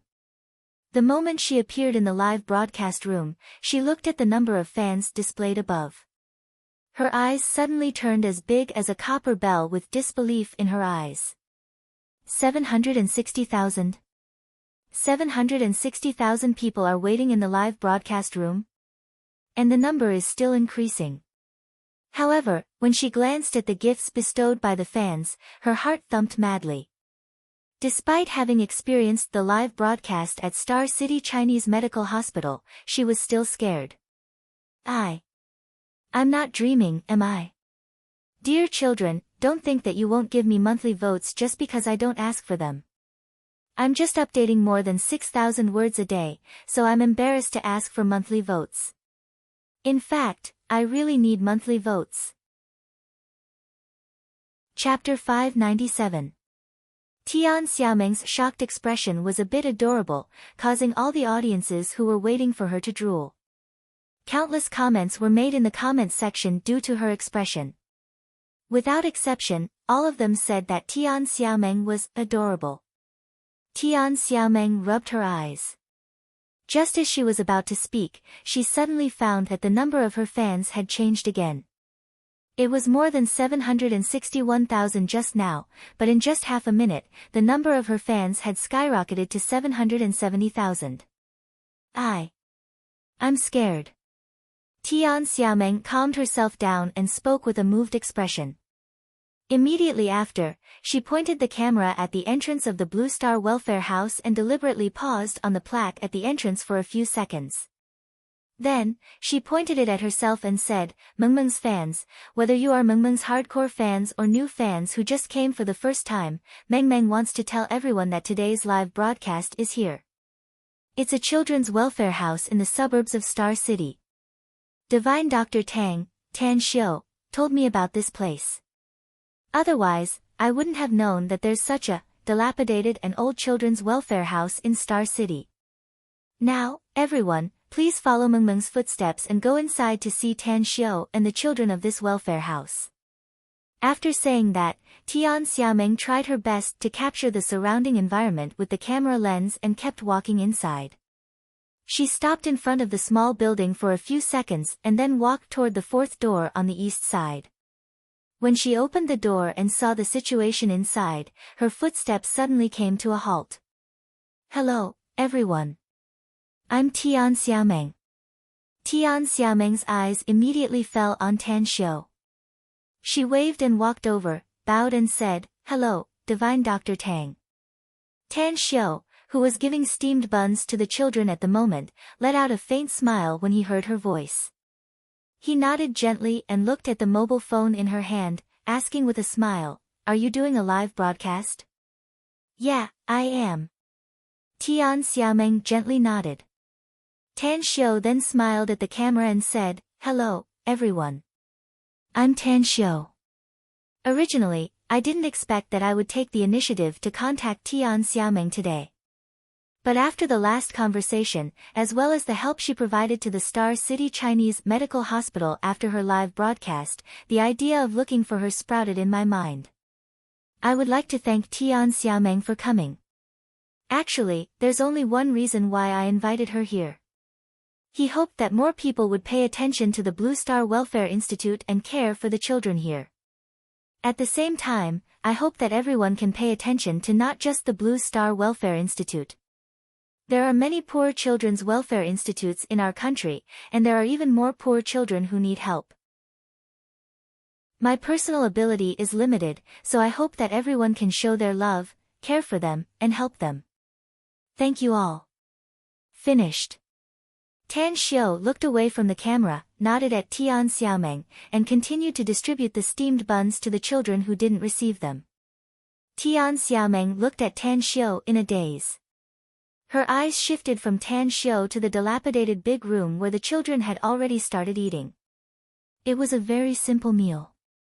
A big pot of stewed cabbage and vermicelli, with some sporadic meat smell inside. Many porcelain bowls with holes were filled with white porridge, with nothing but rice grains. The white steamed buns were exuding steam, yet the children were wolfing them down as if they were eating the most delicious food in the world. Tian Xiaoming's eyes fell on Long Shuiao next to her, and she asked with difficulty, "Big sister, they only have this one dish." Long Shuiao was perfectly aware of Tan Xiu's purpose and was grateful to Tan Xiu for doing all this.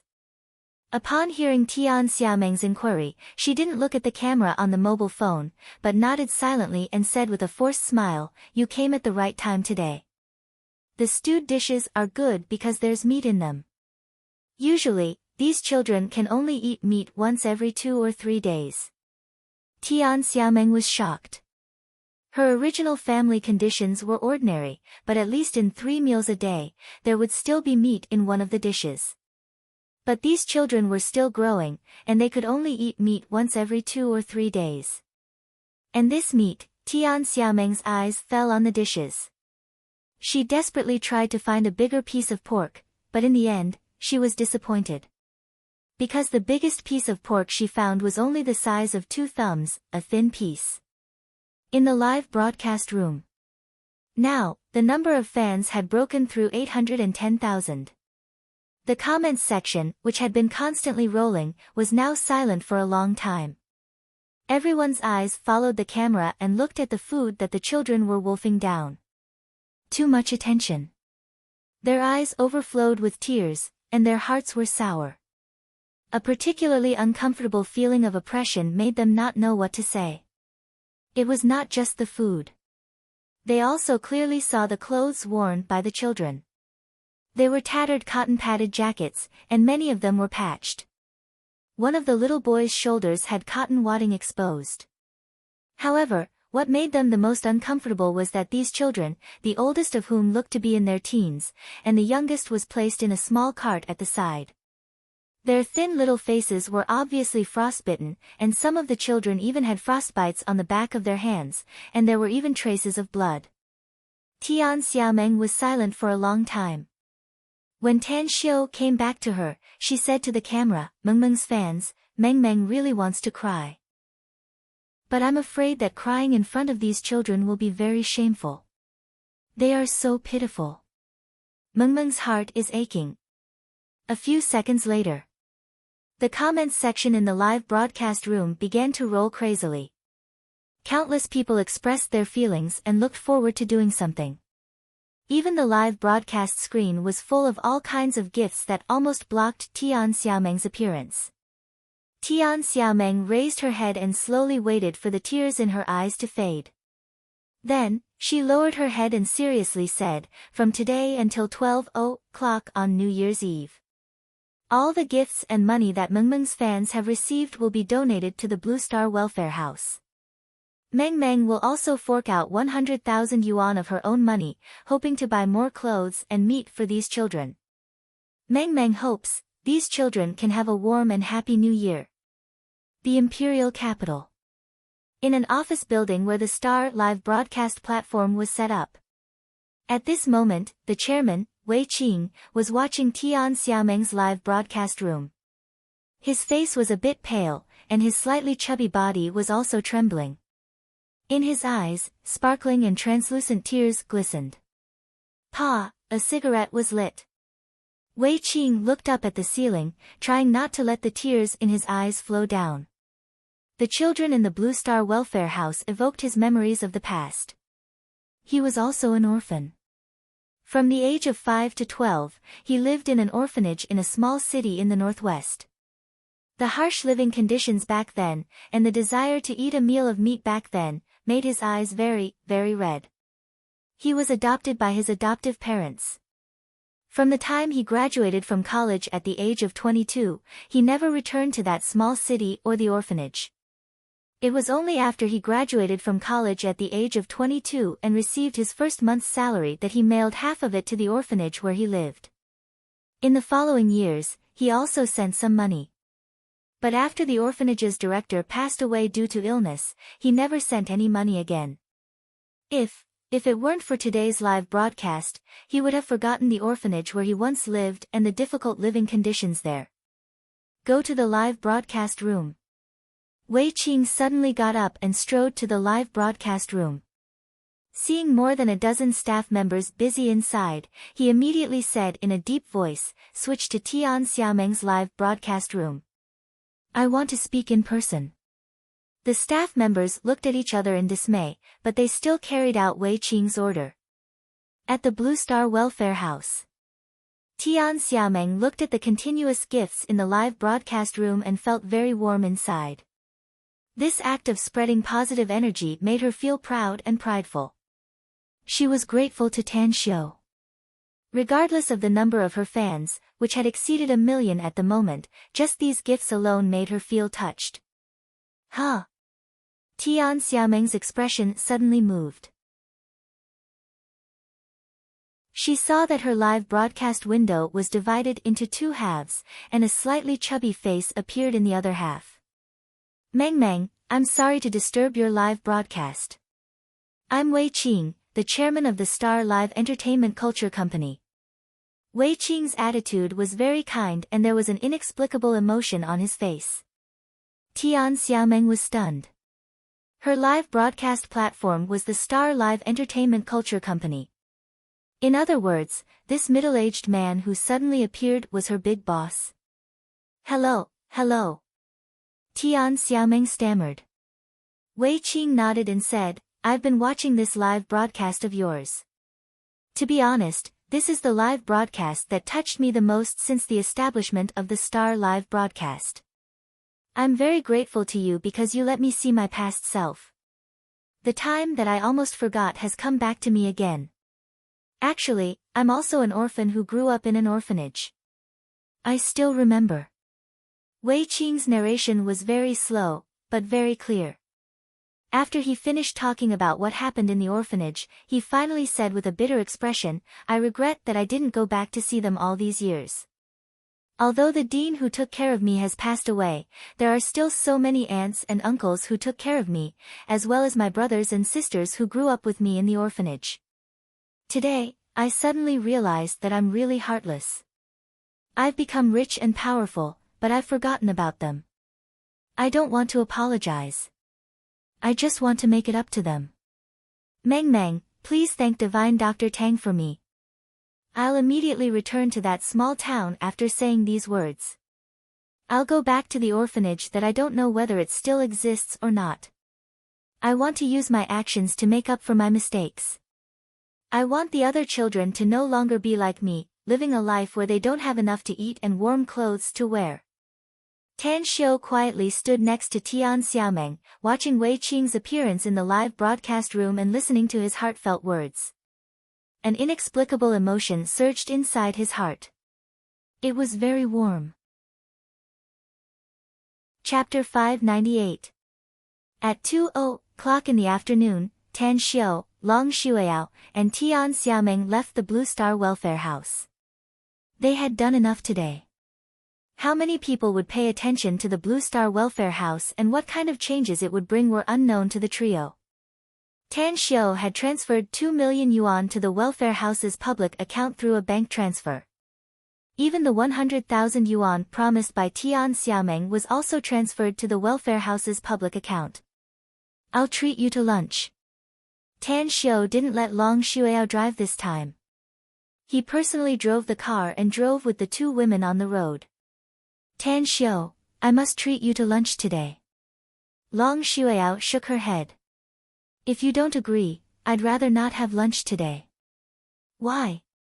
Tan Xiu was confused. I just wanted to ask you to come and help me move some things, said Long Xueyao with all seriousness. But I didn't expect that things would turn out like this. I'm very excited, but I'm also very grateful. Although my salary is very high, I can't support the entire welfare house by myself. You've done a lot today. I want to use my ability, even if it's just a meal, to express my gratitude to you. Tan Xiu was stunned. After a while, he silently nodded and said, since it's your treat, then let's go to a higher class hotel today. I'll choose the place, is there any problem? Long Xueyao smiled and gently shook her head. It was unknown when Tian Xiaomeng, who was sitting in the back row, had turned on the live broadcast room. The dialogue between Tan Xiu and Long Xueyao was all broadcasted by her. In the live broadcast room, a lot of fans who had dispersed began to come back one after another. Many fans even wanted to know how luxurious the higher class hotel Tan Xiu mentioned would be. Of course, There were also many people talking in the comments section, asking if Tan Xiu was just putting on a show. After all, they had just finished the live broadcast of the welfare house, and now they wanted to eat and drink to their heart's content. Kofu spicy hot pot. After parking the car outside, Tan Xiu said with a smile, "I heard that the spicy hot pot is very popular among girls. You two won't have any problem with spicy things, right?" Long Shuiao didn't care what she ate, so she just smiled and said that there was no problem. After Tian Xiaomeng got out of the car, she pointed her cell phone at the Kofu Mala saucepan signboard. She pouted and typed quickly, "This is the legendary high class, high class, high class." Instantly, the hundreds of thousands of fans in the live broadcast room all laughed, and all kinds of happy emojis were flying all over the place. Some fans with bad taste even quickly commented, "Luckily it's not malatang. Otherwise, the cute goddess would become a cooked duck and fly into someone else's bed." Tian Xiaomeng looked at Long Shuiao, who was waving at her. After replying, she watched Long Shuiao and Tan Xiu enter the store and then said in a low voice, "I'll tell you a secret. Divine Dr. Tang is actually a nouveau riche, and he must be reluctant to let Sister Long spend money. I didn't tell you before, but he donated 2 million to the Blue Star Welfare Home today. Alright, now that the secret has been exposed, I feel so good. Meng Meng is starving, let's go comfort Meng Meng's stomach first." The live broadcast ended. Tian Xiaomeng put away her cell phone and quickly chased after them. The hundreds of thousands of fans in the live broadcast room were shocked by Tian Xiaomeng's words. 2 million. Although they had time to waste time in the live broadcast room and most of them had good living conditions, 2 million was still a very large number in their eyes. Divine Dr. Tang, he just donated it like that? For a time, the fans in the live broadcast room were full of praise for Tan Xiu. Lunch ended. Tan Xiu didn't leave with Long Shuiao, but Long Shuiao sent Tian Xiaomeng home. Taking advantage of the free time in the afternoon, Tan Xiu went to his family's restaurant. There weren't many guests because it wasn't mealtime. Tan Xiu wandered around and found out that his mother didn't come today. After calling to inquire, he learned that his parents had rushed to the imperial capital early this morning. Tan Xiu wanted to ask them why they suddenly went to the imperial capital, but his mother, Su Lingyun, unexpectedly didn't say anything for a long time. "Forget it. I'll go find Long Zhengyu." Tan Xiu left the restaurant and called Long Zhengyu. He learned that he was on the way to the Long's dining hall. Therefore, Tan Xiu also directly rushed there. This time, when he arrived at the Long's dining hall, he wasn't stopped by the security guards because they had recognized Tan Xiu. There were even 2 security guards who looked at Tan Xiu with some fear in their eyes. As he entered the hall inside, the melodious piano music entered his ears. While walking toward the elevator, Tan Xiu quickly glanced at the direction of the piano. He was stunned for a moment, and his footsteps instantly halted. It was because the girl playing the piano turned out to be Andy. Why is she here? Tan Xiu pondered for a moment before he turned around and walked toward Andy. However, he didn't disturb Andy. After coming near her, he gently leaned on the corner and quietly watched her play the piano. 5 or 6 minutes later, when the last note of the piano fell, Tan Xiu applauded and said with a smile, "Well played." Andy turned her head. When she saw Tan Xiu, a happy expression immediately appeared on her face. She quickly got up from the chair and ran to Tan Xiu's front, saying with a happy expression, "Boss, why are you here? I also want to ask you. How did you come here?" Tan Xiu asked with a smile. "Why are you playing the piano in the hall?" Andy giggled and said, "Our company's finance department is going to have dinner here tonight, so I came out in advance to book a room. After seeing the piano, my interest was piqued and I wanted to play a song. Are you also here to book a room, boss? Do you want me to book a room for you?" "No need. I have an appointment with a friend," Tan Xiu said with a smile. "Are you going to have dinner here tonight, boss?" Andy giggled. Would you like to join our company's finance department for dinner? Tan Xiu thought for a while and said, let's talk about it tonight. I'll go there if I have plenty of time in the evening. But if I have something urgent, then forget it.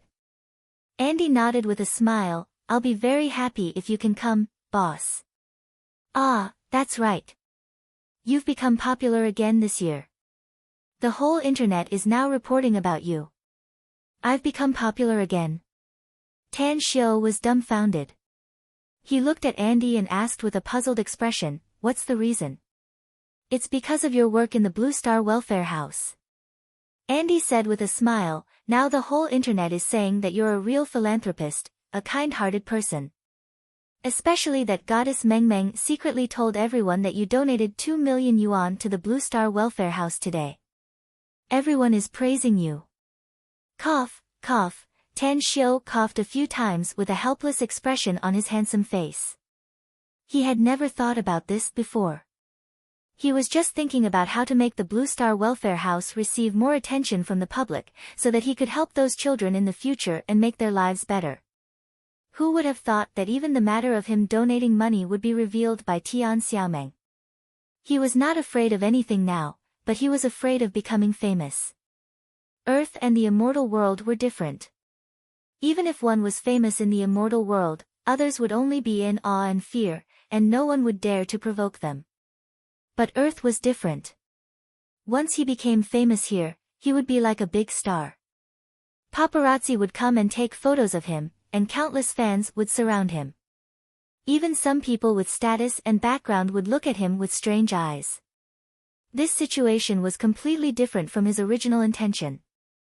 He just wanted to live a quiet life, immerse himself in making a fortune, and obtain a lot of cultivation resources to help him go further and faster on the path of cultivation. At the same time, he could also accompany his parents and his relatives, enjoying the warmth of family affection. Forget it. I'll keep a low profile for now. No matter what kind of trend it is, it can't stand the erosion of time. Maybe there won't be many people who will remember this matter when school starts next year. Tan Xiu comforted himself. Andy knew that Tan Xiu had an appointment with a friend, so she didn't pester him. With a bit of excitement after seeing Tan Xiu, she went to the hotel's manager to book a room and chatted with the manager's good sister. In the presidential suite. After Tan Xiu pushed the door and entered, he saw Long Zhengyu hugging a girl and chatting. Although there was incense in the room, it was still shrouded by the smell of smoke. Long Zhengyu patted the girl's shoulder and said, "It's just a little beauty I happened to meet. Go. If I have nothing to do tonight, I'll find you and have a heart-to-heart talk." All right. The girl quickly glanced at Tan Xiu, and a blush appeared on her beautiful face. She then stood up obediently and lowered her head, brushing past Tan Xiu and quickly leaving the room. Tan Xiu shook his head and forced a smile. How come I never found out that you're actually a prodigal son in love before? Didn't I hear that you have a serious girlfriend? Where's she now? Long Zhengyu rolled his eyes and listlessly nestled on the sofa, saying, "Can we still be friends? You're really touching my sore spot." They broke up. That girl was ambitious and ambitious. She wanted to rely on her own hands to make a career for herself. So she went abroad. Tan Xiu came to sit opposite him and said with a strange expression, "She broke up with you because of her so-called struggle?" Pa, Long Zhengyu grabbed a lighter and a cigarette. He lit one up and took a deep puff, and then helplessly said, "Can we change the topic? Else I'll really vomit blood." Tan Xiu was surprised and said, "I originally wanted to change the topic, but your last sentence really aroused my curiosity. Tell me, we're all brothers. Since we've already broken up, what's the point of hiding it? It's your treat tonight." Long Zhengyu took a deep puff and said as the smoke came out. "No problem. Put it on my account," said Tan Xiu without hesitation. Long Zhengyu forced a smile and said, "As a matter of fact, I was dumped by that girl. She's the first woman to dump me in my life. Do you know the reason why she wanted to break up with me?" Distant water can't quench present thirst. Fuck her, I'm not thirsty, but she. Chapter 599. Tan Xiao was dumbfounded. Despite having a big hole in his brain, the woman's reason was like a thunderclap to him. Distant water can't quench present thirst. Wasn't this too fucking exciting? Tan Xiao looked at Long Zhengyu with some sympathy and said with a dry smile, "You're actually very lucky, Long Zhengyu." Lucky? Long Zhengyu stared blankly with a confused look in his eyes. That's right. I said you're very lucky. Tan Xiao said with a straight face. Why? Because that woman is obviously an old driver. It's reasonable to say that the transportation is very convenient nowadays, and it's only a day's flight. She can call you or come back if she's thirsty. But she doesn't think so. Maybe she wants to be a bride every night, but you can't satisfy her. Rather than saying goodbye to you now, it's better than being cuckolded countless times after you get married, isn't it? Although it's winter now, you can keep warm no matter what color the hat is. Get lost. Long Zhengyu was amused by Tan Xiao's words. Tang Xiao grabbed a cigarette and put it on the corner of his mouth. He lit it up and took a few puffs, then smilingly said, "There are millions of beauties in the world. How can a dignified man give up the whole forest just for a tree? There's a saying that if the old doesn't go, the new won't come. For example, that little beauty just now is very good." Long Zhengyu gave Tan Xiao a contemptuous look and snorted, "Don't make it sound so beautiful. I think you're just a giant in words, but a dwarf in action. I heard that you and the first beauty in the imperial capital, Mu Weining, are in love. What about Ouyang Lulu? What about Kang Xia? There are several other beauties I know, what about them?" Tan Xiao was speechless. He didn't expect that Long Zhengyu would change the topic to fall on his head. He recalled what he just said and recalled the problems he had with so many women, and suddenly felt a headache. Long Zhengyu looked at Tan Xiao's deflated appearance and suddenly burst into laughter. See? See? You have the physique of a tiger, but you have the guts of a cat. Tan Xiao angrily said, "Tell me, is it that blabbermouth Bai Tao? Or was it Chu Yi, that fellow who couldn't keep the door shut? Humph. If I find out, I'll have to sew them up from top to bottom." Ha ha ha, Long Zhengyu laughed even more happily. After a while, he said with a smile, "I heard that the Long's dining hall recently has a chef who can cook the Manchuhan imperial feast. Many people came because of the fame, but they were not willing to make a move. Unless it was a guest of the presidential suite, they would only show a few moves. That's a promise. Tonight is your treat. Please your grandpa." Tan Xiao cursed in his heart, but he nodded bitterly. Since it wasn't time to eat yet, the two gradually changed the topic to business.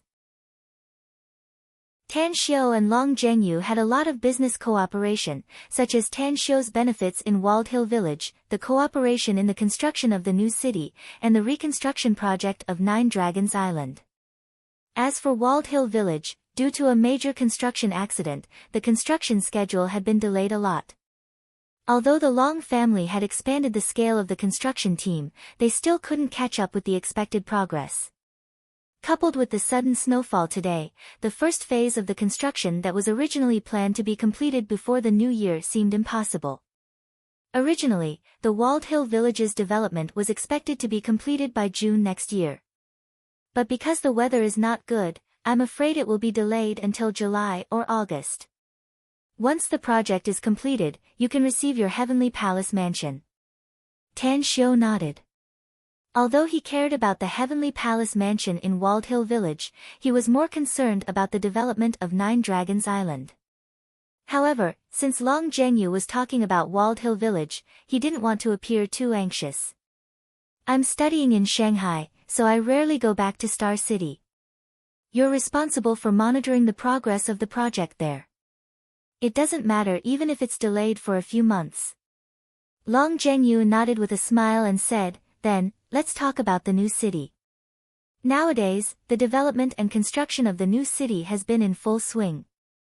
We've hired 5 large construction companies from all the provinces in the country, and the construction teams are all on the job. The regulatory authorities are also closely monitoring it. Whether it's the new city's planning, the quality of the real estate, or the speed of the project, there's no problem at all. I'm not the one managing it, but with my father's ability, there are several other families who are in charge of it. You can rest assured. In June next year, a luxury villa area in the new city's Area A, with 4 residential areas, 2 shopping malls, and 4 commercial streets will be officially open for business. The amount of investment from each of our families, plus the amount of loans from the bank, adds up to more than 100 billion yuan, all of which will be invested in the project in Area A. Therefore, what we have to do now is to wait for the sale of the properties in Area A after the opening. Kang Xia is indeed a business genius. After her proposal, we've decided to build the largest amusement park in the country in Area B. Although it may be a bit lacking compared to the Disneyland amusement park, the scale, construction, and entertainment will add a lot of new elements. Its existence will attract real estate investors and buyers, and it will no longer be limited to Star City. When the time comes, it will be aimed at the wealthy people in every city in the country. As he spoke up to there, Long Zhengyu's eyes turned very bright, with a bit of excitement and expectation. Seeing that Long Zhenyu stopped, Tan Xiu slowly said, "What if the sales are not good?" Long Zhenyu couldn't help laughing and said, "The sales are not good? Don't joke with me. Just after the construction of the new city started, we've received inquiries from rich people from all over the country, including some very wealthy companies. They only want a guarantee that the new city will be built according to the design plan. As long as it's achievable, they won't hesitate to buy real estate here. Many large enterprises, including many international luxury jewelry brands in China, have been contacting us, hoping to get a good location when the time comes. Listen well, they won't rent it, but they will buy it." Tan Xiu was very confident in his design. Once the new city was built, it would definitely become a landmark building and place. At that time, the economic development of Star City would probably advance by leaps and bounds like a rocket. I don't care about the management, construction, and sales issues. I only need to see the benefits. I believe Kang Xia can do it well. Now, let's talk about Nine Dragons Island, said Tan Xiu with all seriousness. The reconstruction speed of Nine Dragons Island is much faster than expected, said Long Zhenyu. Due to the two-pronged sea and air transportation, coupled with the construction team working day and night, the reconstruction of Nine Dragons Island has greatly changed. I originally thought that the reconstruction would be done in September next year, but now it seems that it will be completed by August at the latest. To be honest, I really don't understand why you're so anxious to rebuild Nine Dragons Island. This degree of reconstruction is just burning money. Tan Xiu didn't want to tell the truth to Long Zhenyu. Nine Dragons Island was, after all, too important. He couldn't afford to let anything go wrong before the reconstruction was completed. Therefore, he fabricated a reason and slowly said, "You should know that I'm a disciple of the Tang family." The relationship between the Tang family and the Yao family was originally very tense, with constant frictions behind the scenes. It was just short of tearing all pretense of cordiality and going to war. Nine Dragons Island is the place I personally chose. I originally planned to leave a way out for the Tang family. That's where the Tang family can survive after losing to the Yao family. I didn't expect that the Yao family would launch an attack so early, and my Tang family finally won by using a scheme. However, since the Nine Dragons Island project has been started and a lot of money has been invested, I might as well finish it directly. It can also be a way out for the Tang family later. Long Zhenyu suddenly realized inside that old patriarch of the Tang family is really amazing. To think that he actually thought about this matter so thoroughly. Nine Dragons Island is indeed a good place. It's the right choice to leave a way out for the Tang family. I've given you the money, so I'll leave it to you, said Tan Xiu with a smile. What kind of land my Tang family will have in the future depends on you. Clan land? Didn't the Tang family win? Asked Long Zhengyu, confused. Why do you still need to place your clan land there? Unpredictable winds and clouds are unpredictable, and people have their own fortunes and misfortunes. Tan Xiu faintly said. Who can clearly see the domestic situation in the future? Besides, there's no such thing as an ever-victorious general in this world. You can win for a while, but it's impossible to win forever. In case the Tang family encounters a crisis in the future, it's not impossible to have 9 Dragons Island as our clan land after our defeat. Long Zhengyu gave a thumbs up and praised, Elder Tang, I really admire you more and more. Tan Xiu couldn't help but laugh. It was all an excuse he made up. 9 Dragons Island would be his base camp in the future. This was his own idea, and it had nothing to do with his grandfather, Tang Guosheng. However, since Long Zhengyu was willing to misunderstand, then he might as well let him. Ding, dong. The doorbell rang. Tan Xiu and Long Zhengyu exchanged glances and immediately asked, Did you invite someone else tonight? No. Long Zhengyu shook his head. Tan Xiu nodded. He got up and walked to the door. After opening it, he saw a well-dressed middle-aged man. Tan Xiu remembered that he seemed to be the deputy manager of the Long's dining hall. Hello, Mr. Tang. I'm Chang Hao, the general manager of the Long's dining hall. I'm afraid there's something I need to delay you for a while, said the middle-aged man with a smile. Tan Xiu nodded slightly and invited him to enter the hall, asking, What's the matter? It's like this. I don't know why, but the news of you coming to our Long's dining hall has been spread out. Now there are a lot of reporters outside the Long's dining hall. They want to interview you. You see, said Chang Hao. Interview me? Tan Xiu was confused. Why would they want to interview me? Did you forget that you seem to have participated in a live broadcast program today? Chang Hao was surprised. Not only did it cause a huge impact on the internet, but it also caused a huge sensation in all aspects of society. Although I'm traveling, my mind has always been on the update. Quiet Knight found himself hopeless. He came to Japan but didn't go to Kabuto but stayed in the hotel to write his story. He's too dedicated. Brothers and sisters, are you surprised? Are you touched? Can I have a monthly ticket? Chapter 600. The more you're afraid of trouble, the more trouble will come knocking on your door. Using this sentence to describe Tang Xiu was the most suitable, because what he was most afraid of now was facing the media. Looking at Chang Hao's surprised expression, Tan Xiu firmly said, Tell them that I don't want to be interviewed. If any media is still unforgiving or sends paparazzi to follow me, I will use the law to defend my privacy. At the same time, I will also judge the immoral behavior of those media to the general public.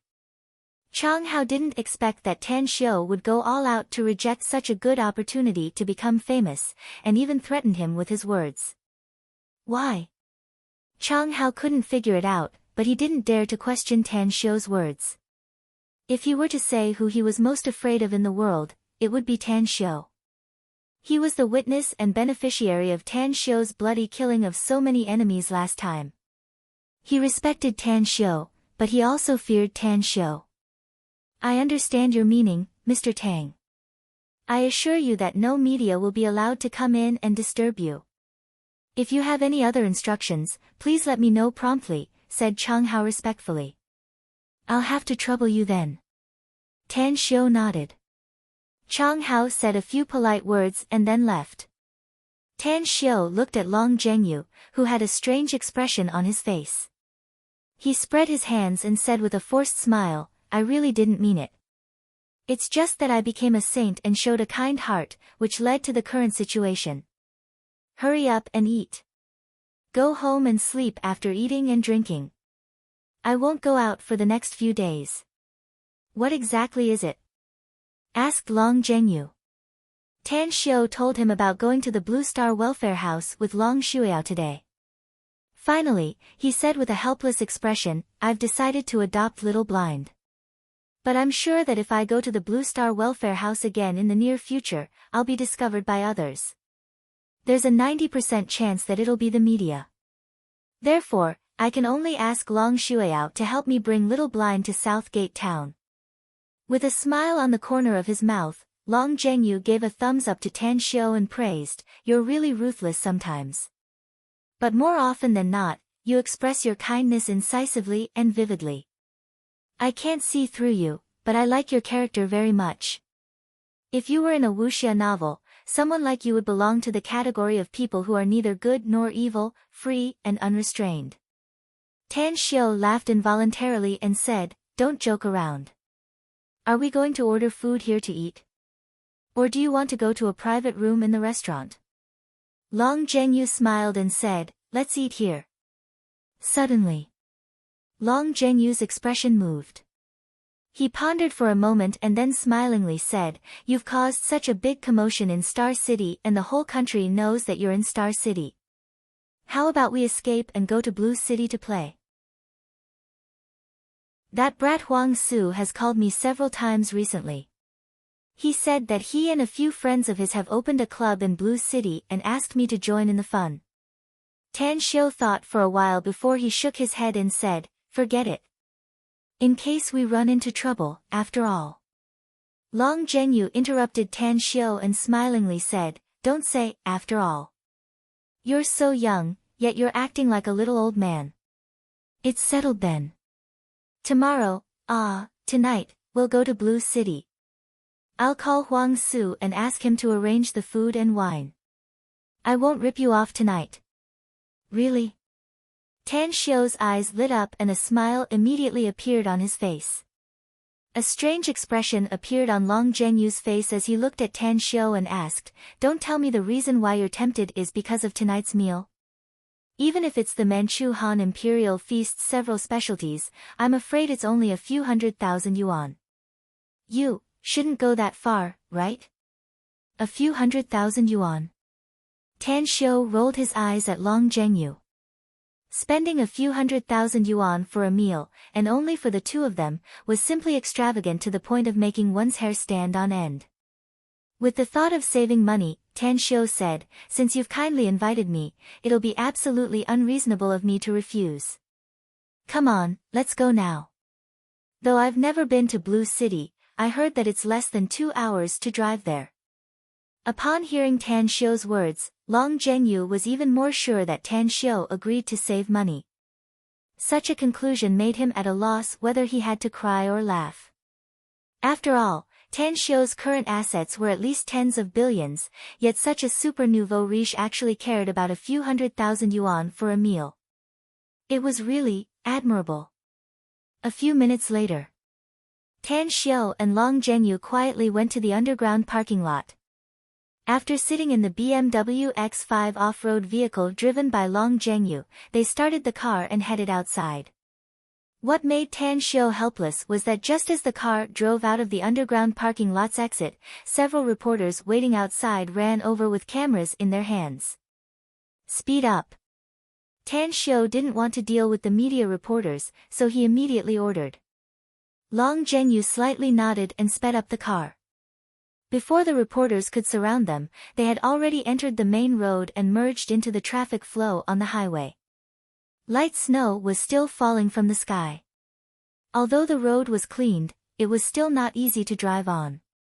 After entering the highway, the two were somewhat helpless since the road was very slippery since the car didn't have anti-skid chains, so they could only drive slowly.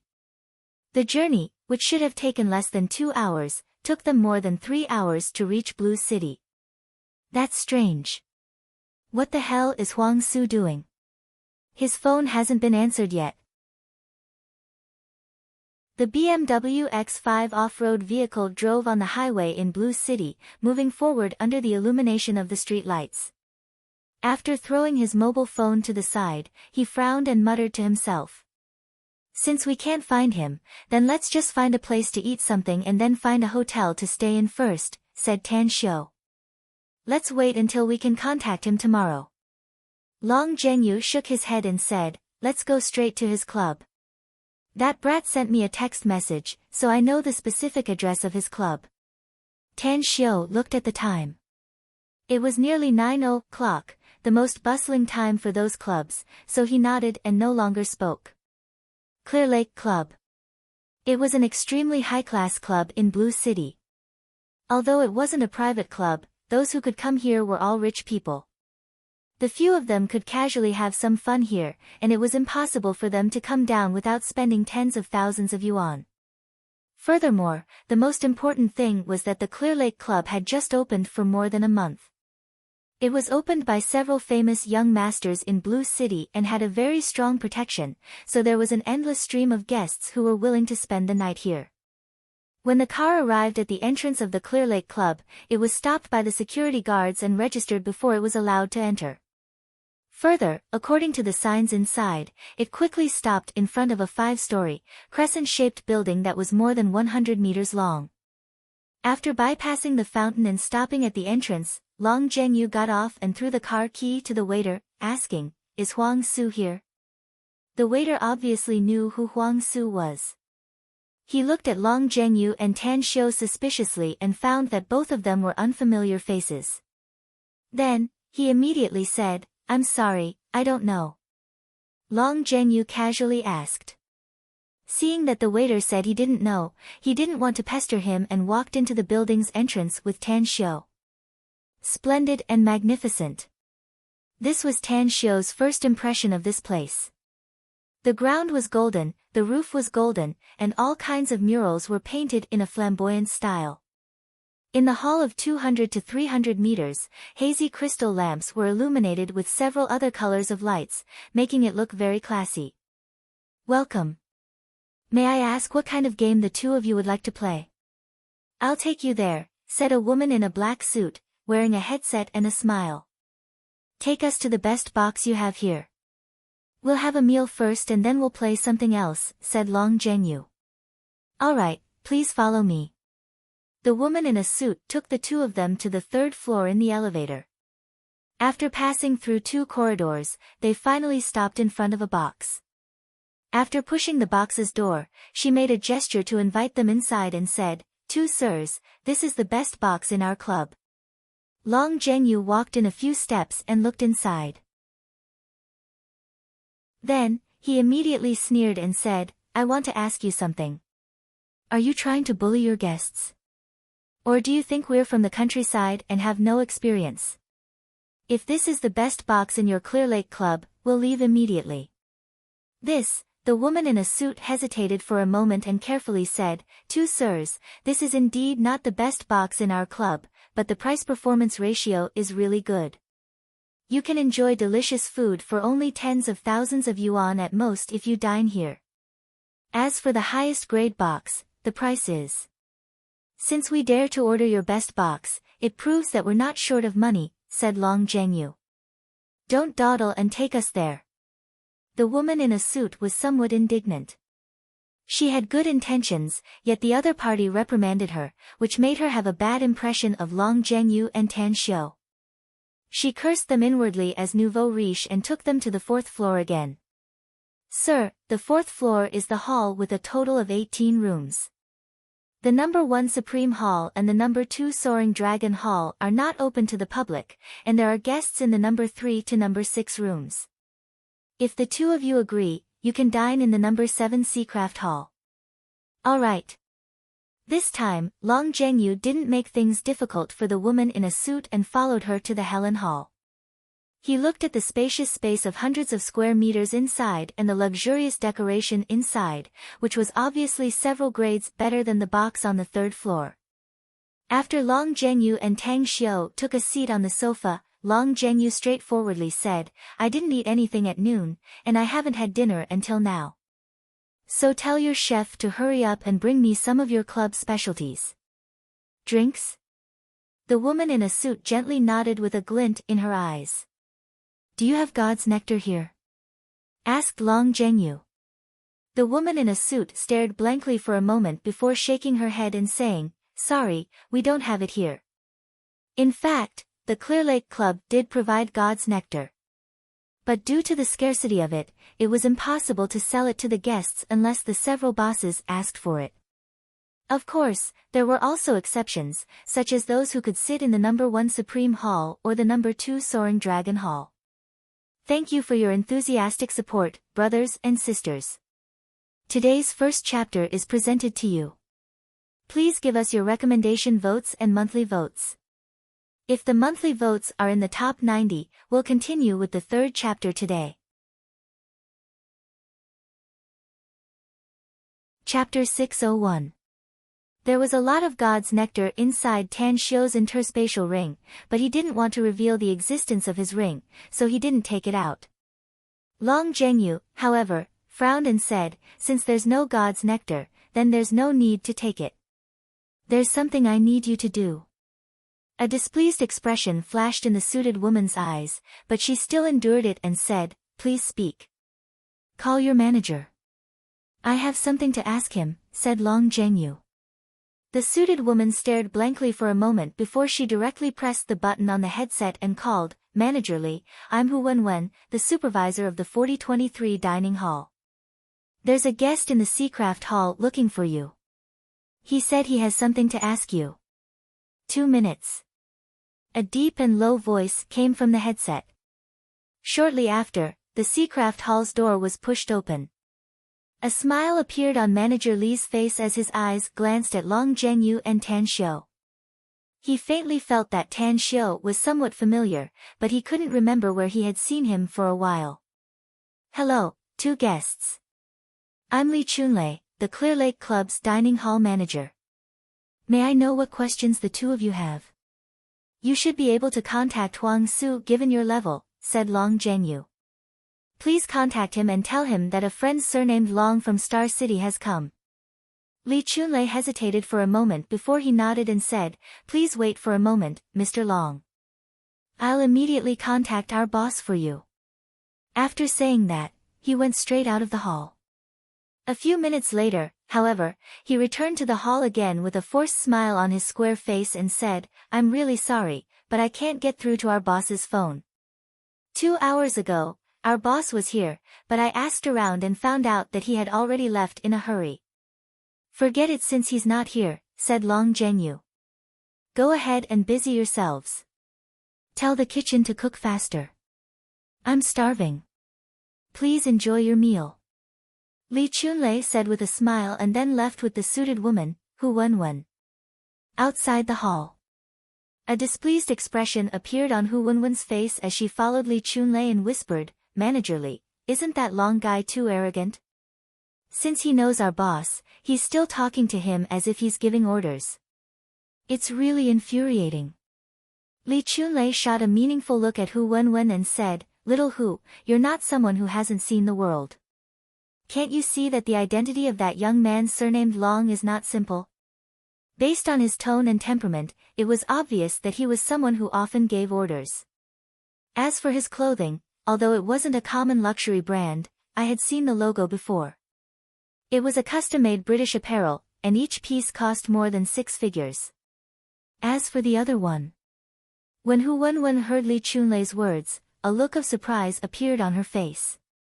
She hesitated for a moment before asking, what about the other one? Li Chunlei lowered his voice and said, I'm afraid the identity of the other one isn't simple either. I think he looks familiar, but I can't remember where I've seen him before. However, as the young man with the surname Long spoke, he glanced at him several times, as if he was very concerned about his existence. As for that young man's watch, I just observed it. It's from the Farron's brand, an extremely low-key but very expensive brand. It's made in Switzerland, and it's a limited edition worldwide. There are a total of 99 pieces, each of which is worth more than 5 million yuan. Hiss, Hu Wenwen sucked in a breath of cold air as a look of shock appeared on her face. A watch? More than 5 million yuan. I'm absolutely not mistaken. Li Chunlei nodded. I observed them several times when I was in the Seacraft Hall. So don't think that they're arrogant. Those who can come to our place and dine on the 4th floor are all rich people. Also, you've overlooked a serious issue, which is the reason why you're dissatisfied with them. What issue is it, Manager Li? Asked Hu Wenwen immediately with a humble look. You must be well aware of the identity of the major shareholder of our Clear Lake Club, Boss Huang, said Li Chunlei. But that young man surnamed Long actually dared to call him by his name. What does that mean? Hu Wenwen was stunned. She instantly understood what Li Chunlei meant. He dared to call the boss's name and claimed to be the boss's friend, which meant that his origin was extraordinary. His meaning was very obvious. He wanted to tell the boss that he was coming and ask the boss to come over. I've learned a lot, Manager Li, Hu Wenwen said gratefully. Li Chunlei nodded with satisfaction. He gently patted her shoulder and said, remember, our guests are the gods here. As long as they are willing to spend money here, try your best to satisfy them no matter what their request is. Hu Wenwen nodded without a word and suddenly said, Manager Li, that Mr. Long just said that he wants God's nectar. Li Chunlei raised his brows. After a moment of silence, he solemnly said, since he dares to ask, then we dare to give it to him. The price of God's nectar in the market is 18,888 yuan per bottle, but it's 30,000 yuan per bottle here. Go ask them how many bottles you want later. All right. Hu Wenwen quickly nodded. At the Seacraft Hall, Tan Xiu smoked a cigarette and looked at Long Zhengyu, who was nestled on the sofa, and said with a smile, your attitude just now made me feel that you're a playboy, a silk pants. I'm just a small supervisor. You don't need to order me around, do you? My state of mind is a bit lacking compared to yours. Long Zhengyu lightly smiled and said, I'm just annoyed that she thinks we don't have money. Tan Xiu said with a smile, think about it from another perspective. Maybe she doesn't suspect that we don't have money, but she wants to save money for us.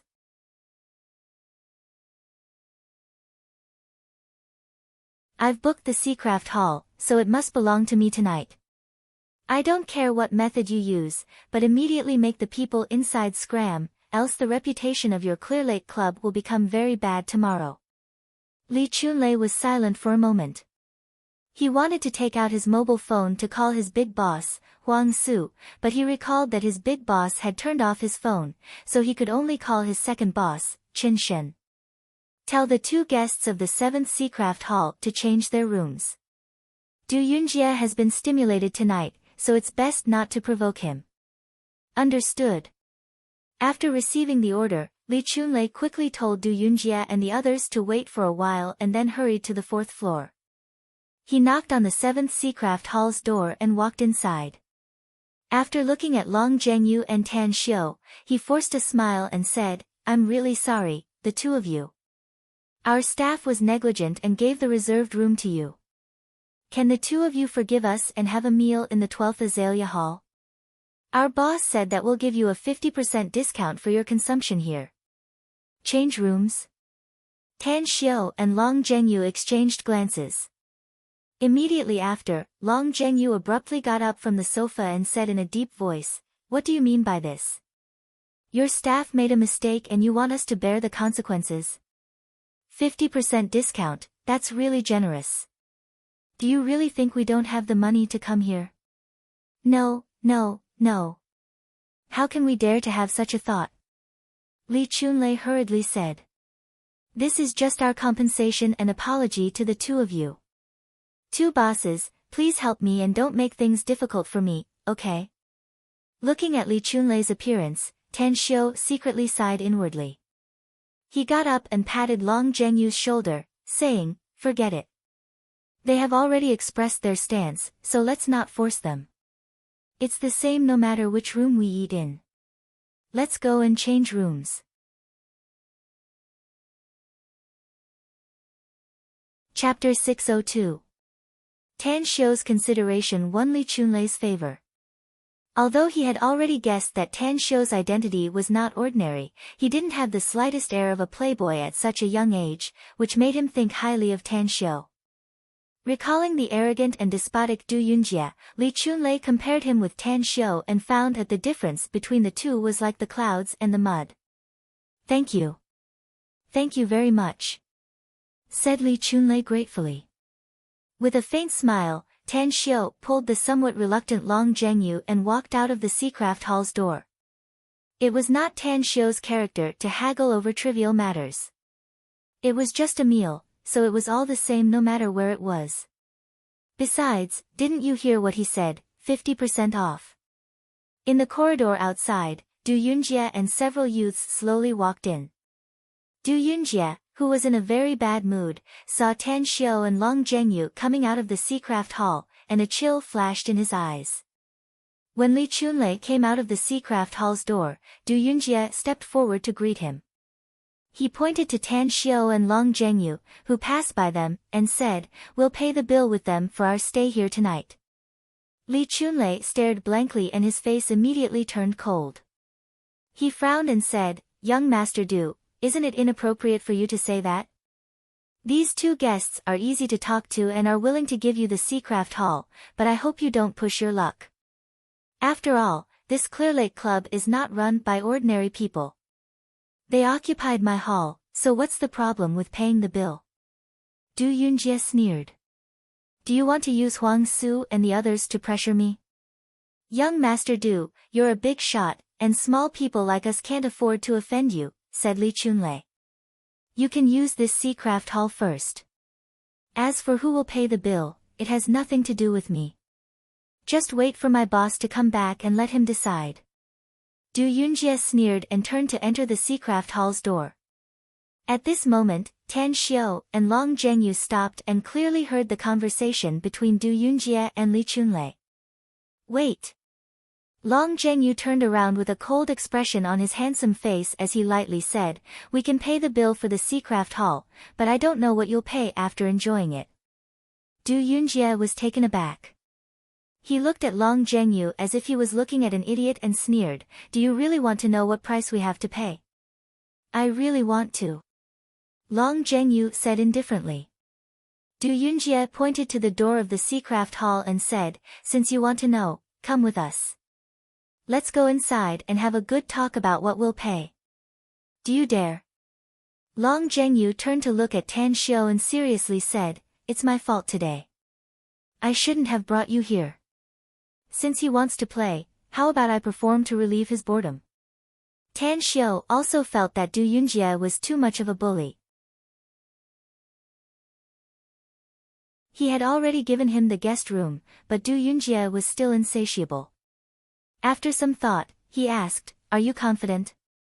"I never do things that I'm not sure about." Long Zhengyu nodded. "Since you're confident, then let's go inside and have a chat," Tan Xiu said with a smile. "Actually, I'm also a bit unhappy about it.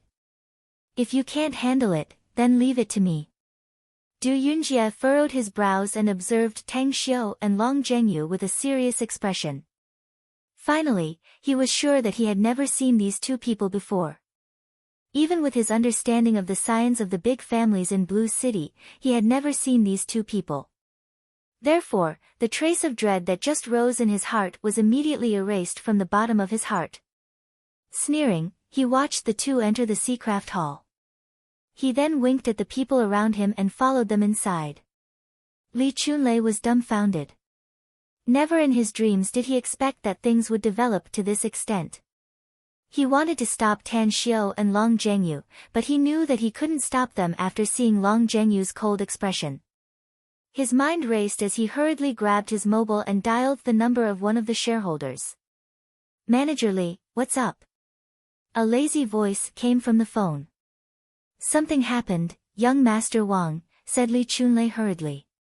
In a villa area only a dozen kilometers away from the Clearlake Club, Wang Zidong was sitting in front of a mahjong table with a cigarette dangling from the corner of his mouth. Opposite him was the gloomy-looking Huang Su. On his left and right were two young men with dyed hair and tattoos. Wang Zidong, who had just fooled around, suddenly heard Li Chunlei say that something happened. He immediately chuckled and said, "Don't worry. Take your time. We'll hold up the sky even if it collapses." "Young Master Wang, Du Yunjie had a conflict with the other guests of our club," said Li Chunlei with a forced smile. He had already left the Seacraft Hall in the F&B department, and the other guests entered the hall. But he suddenly came back and wanted to take back the Seacraft Hall and make the other guests scram. Under my persuasion, the other party agreed to give the Seacraft Hall to Du Yunjie, but Du Yunjie wanted them to pay the bill for today's Seacraft Hall. Although the other party only has 2 people, I can tell that their identities are not simple, so they got into a conflict. Wang Zidong furrowed his brows and said, "All right, I'll ask old Huang if he wants to go. I'll go if he doesn't." After saying that, Wang Zidong immediately hung up the phone. Huang Su rolled his eyes and lightly asked, "What's the matter?" "A trivial matter happened in the club," said Wang Zidong. Du Yunjie suffered a loss today and has nowhere to vent his anger, so he got into a conflict with 2 guests. "Do you want to go back? Or do you want me to deal with it? Do you think I have the mood to deal with such a trivial matter today?" Asked Huang Su back. "Forget it. Since you don't want to go, then I'll deal with it myself." Wang Zidong shook his head and forced a smile. Ring, ring, ring, his phone rang again. Seeing that it was Qin Chunlei calling, Wang Zidong immediately angrily asked, "Are you done yet?" "I'm about to go there." "Are you with the big boss, young Master Wang?" asked Li Chunlei quickly. Wang Zidong directly hung up the phone. He had just said it, yet Li Chunlei still called him. It was simply stupid. Clear Lake Club, Seacraft Hall. After entering, Tan Xiu took the initiative to walk to the corner of the sofa. After sitting down, he lit a cigarette and quietly watched the show. He was perfectly aware that Long Zhengyu also knew some martial arts. Though he wasn't very powerful, he could still knock down 2 or 3 punks. "What's your name, brat?" Du Yunjie glanced at Tan Xiu and immediately asked Long Zhengyu. "You're not qualified to know my name," sneered Long Zhengyu. "Let's talk about this matter first. How do you want to solve it?" Du Yunjie was furious. He directly grabbed the ashtray and smashed it at Long Zhengyu. Upon seeing that Long Zhengyu dodged it, he immediately shouted, "Beat him up. If I don't beat him until he crawls out today, this daddy will crawl out today." A cold glint flashed in Long Zhengyu's eyes. After dodging the ashtray, he stabilized his body. His arms instantly grabbed the coffee table and forcefully flipped it over, smashing it toward Du Yunjie and the several youths. Fuck. The youths' complexions greatly changed. They were caught off guard and the 2-meter-long coffee table smashed their calves. The pain made them furious. However, Long Zhengyu had already pounced forward. His fist fiercely punched a youth's face and then knocked down the other one with his body. As the 2 youths fell to the ground, Long Zhengyu fiercely kicked their faces. Fuck, the other 2 youths reacted at this time and simultaneously pounced toward Long Zhengyu. However, both of them were the kind of guys who had their bodies hollowed out by wine and women. In just a few seconds, they were beaten down by Long Zhengyu. Even after Long Zhengyu knocked down the 2 youths, the 2 who had just been knocked down by him had blood flowing out of their nostrils and mouths. Long Zhengyu then violently beat them up. Du Yunjie was dumbfounded. Never in his dreams did he expect that the 4 companions he brought would turn out to be such trash. They had joined hands, yet they were beaten down by a guy. He knew that he was not good at fighting. Therefore, when he saw Long Zhengyu's footsteps approaching, he hurriedly called out, "Wait a minute." Long Zhengyu stopped. But in order to prevent the other 4 from getting up, he fiercely kicked the heads of the 2 youths next to him and directly knocked them out. He then turned his head to look at Du Yunjie and sneered, "What? Are you afraid?" Du Yunjie clenched his fists and angrily said, "Du Yunjie, have never known how to write the word afraid. I admit that you can fight, but being able to fight doesn't mean that you're awesome in today's society. If you have the ability, let me make a phone call. You'll know the fate of offending me in half an hour at most." Long Zhengyu frowned. Although his Long family was very powerful in Star City and his father also had a lot of connections in Blue City, but this was Blue City after all. As the saying goes, a strong dragon can never suppress a local snake. If this guy had a great background in Blue City, it would be very difficult for him to get away. With a cigarette between his fingers, Tan Xiu smilingly said, "Zheng Yu, I think you should let him make a phone call. He's right. Fighting one-on-one is nothing. It's an all-out fight that's more interesting." Long Zhengyu glanced at Tan Xiu. His furrowed brows immediately stretched out as a smile appeared on his handsome face. He nodded and said, "Young Master Du, right? Since you want to call for help, then hurry up. We haven't eaten yet, so we don't have much time to waste with you."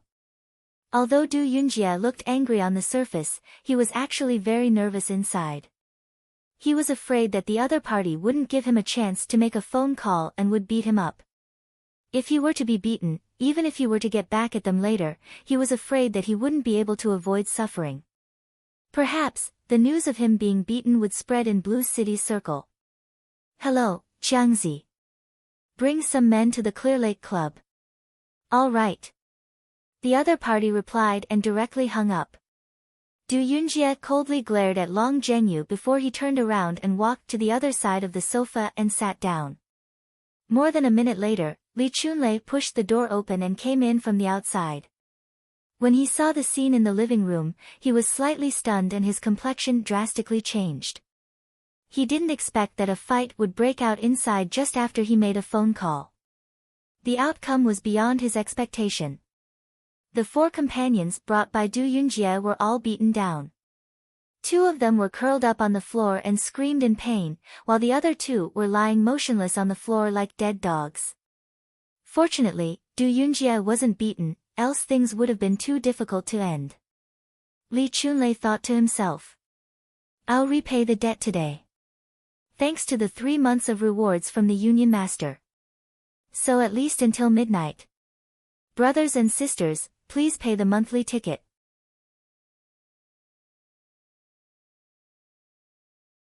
Chapter 603. The Clear Lake Club had a lot of security guards with good quality. However, Li Chunlei didn't call them because he was well aware of Du Yunjie's identity. He also guessed that Long Zhengyu and Tan Xiu weren't simple people. Facing the current situation, his expression turned very serious as he said, "Everyone, I believe you are well aware of the principle that one must take care of his own affairs. I'm the club's manager, so I have to shoulder the responsibility of security. I've already informed our shareholders about the conflict between you, and he'll be back soon.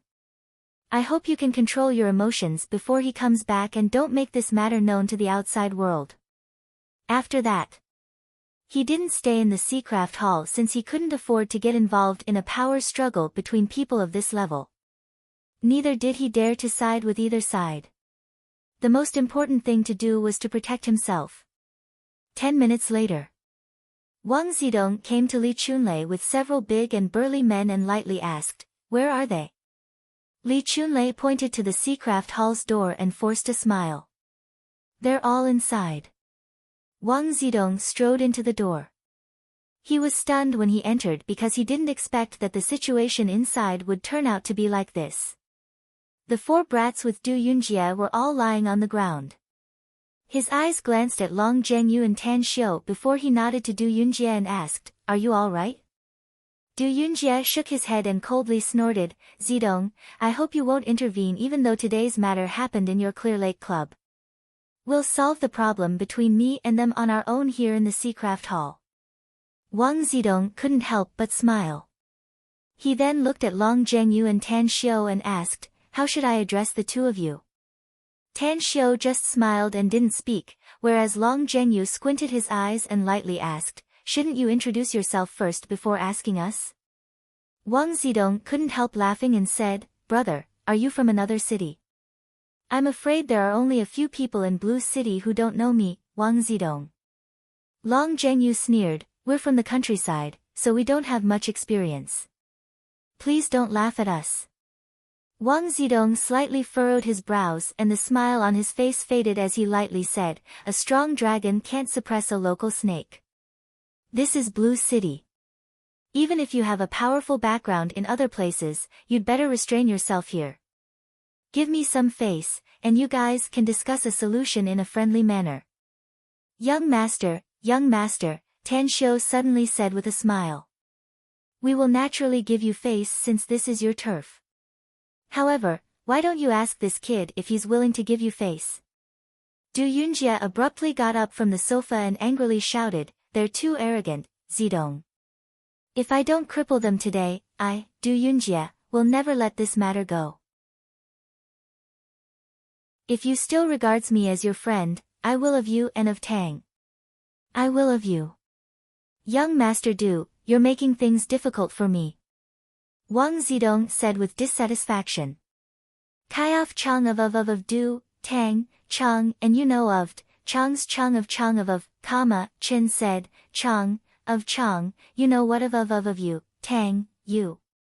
Xiangzi should be here soon with his men. You should know what kind of personality he has," said Du Yunjie in a deep voice. "However, if you want me to let this matter go, I can do that. Make them kneel down and apologize to my 4 brothers, and then pay a few million in medical expenses. Then, this matter will be settled." Wang Zidong fell silent. He knew who the Qiangzi Du Yunjie was talking about was.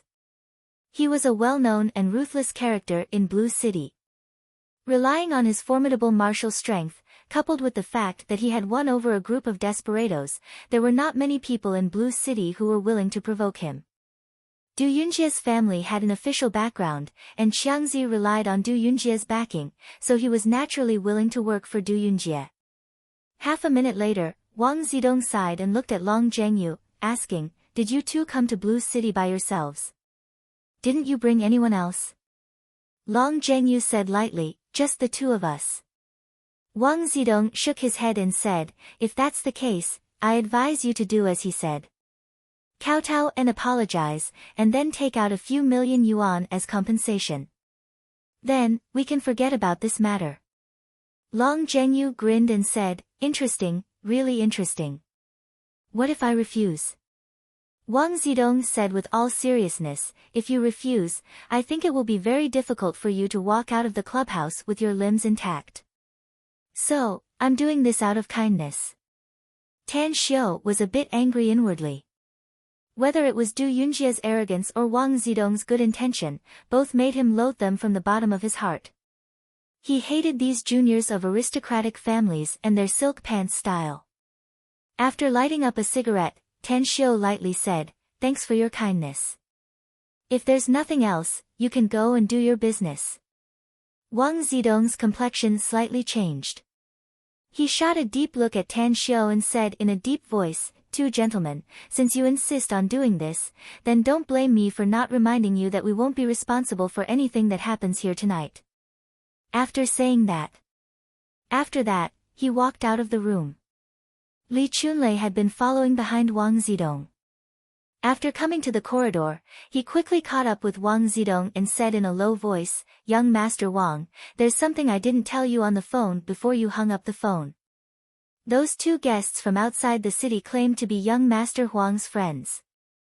Wang Zidong stared blankly for a moment before he rolled his eyes and said, "That Huang Su fella has a lot of friends. Who knows where they came from?" However, despite saying so, he still asked, "How much do you know about those 2 fellas?" "I only know that one of them is surnamed Long." Li Chunlei shook his head and said, "I don't know about the other one." "Surnamed Long?" Wang Zidong stared blankly for a moment. He took out his mobile and dialed Huang Su's cell number. After finding that he couldn't get through, he dialed another person's number and said, "Give Huang Su the phone." After a while, Huang Su's voice came out of the phone, "It's me." "What's the matter?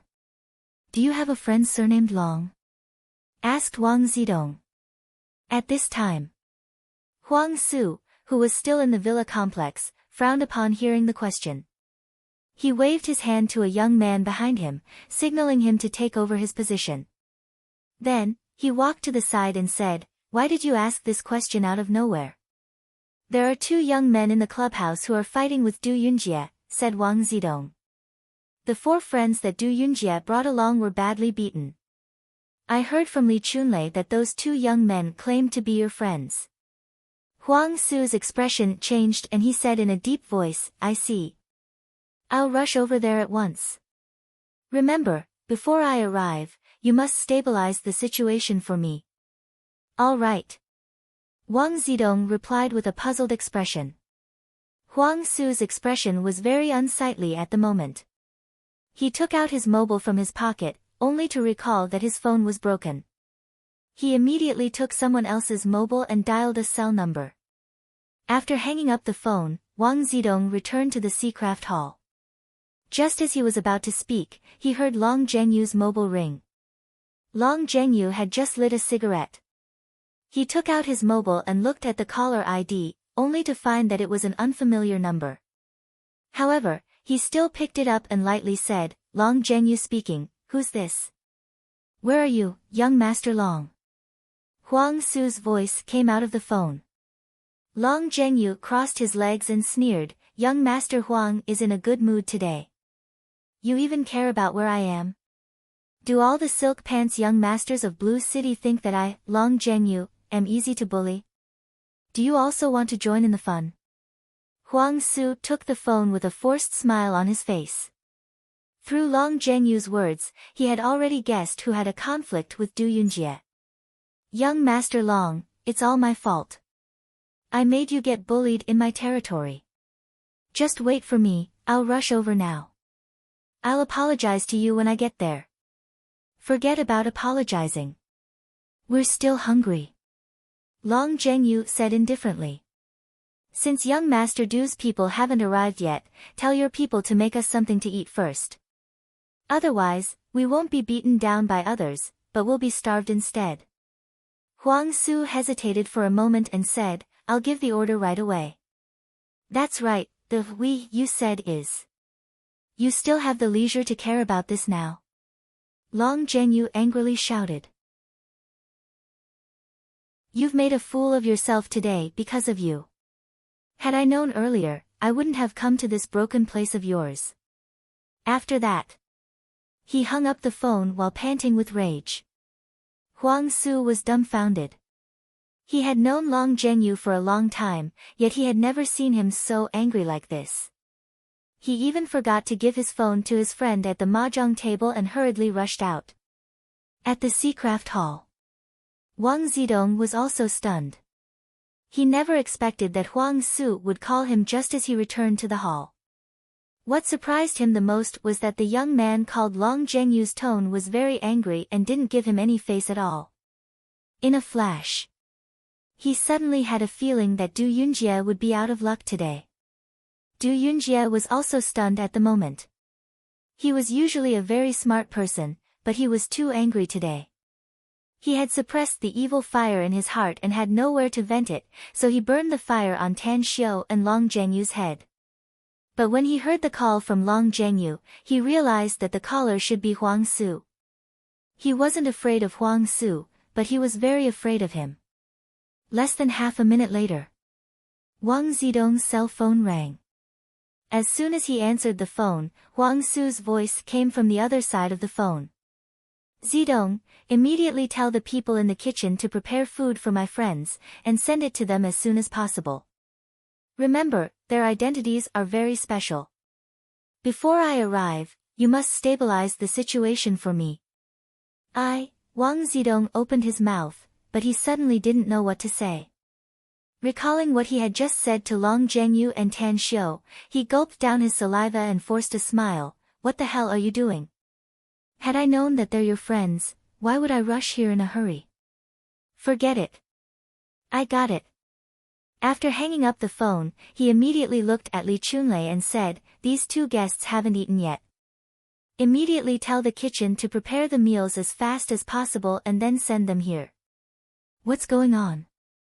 Li Chunlei was dumbfounded, and so was Du Yunjie. "The climax is coming. Brothers and sisters who want the quiet night to explode the monthly votes quickly !!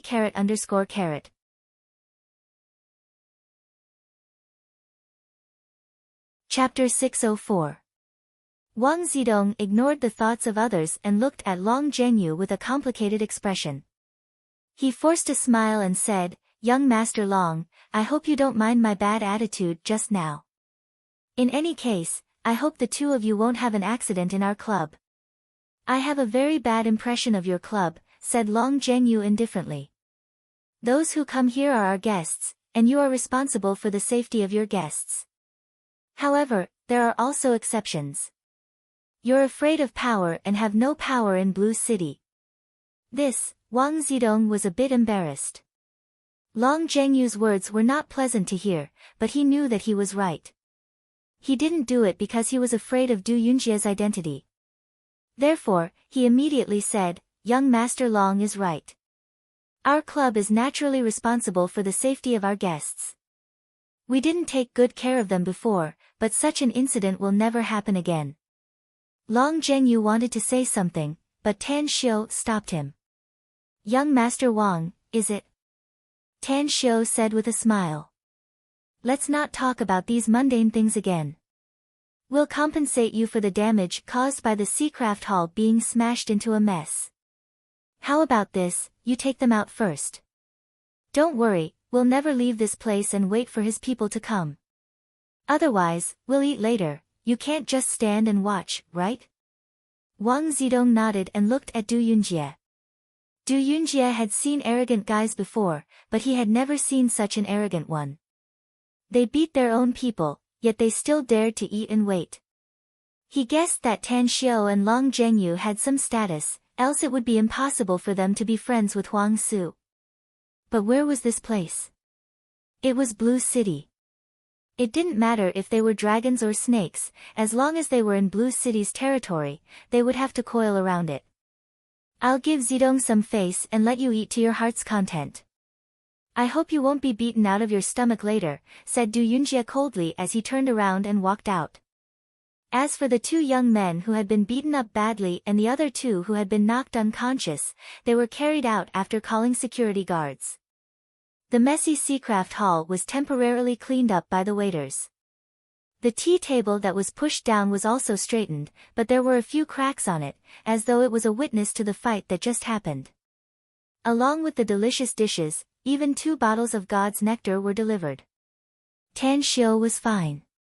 After all, lunchtime was quite late, so he was not very hungry. Long Zhenyu got up at noon.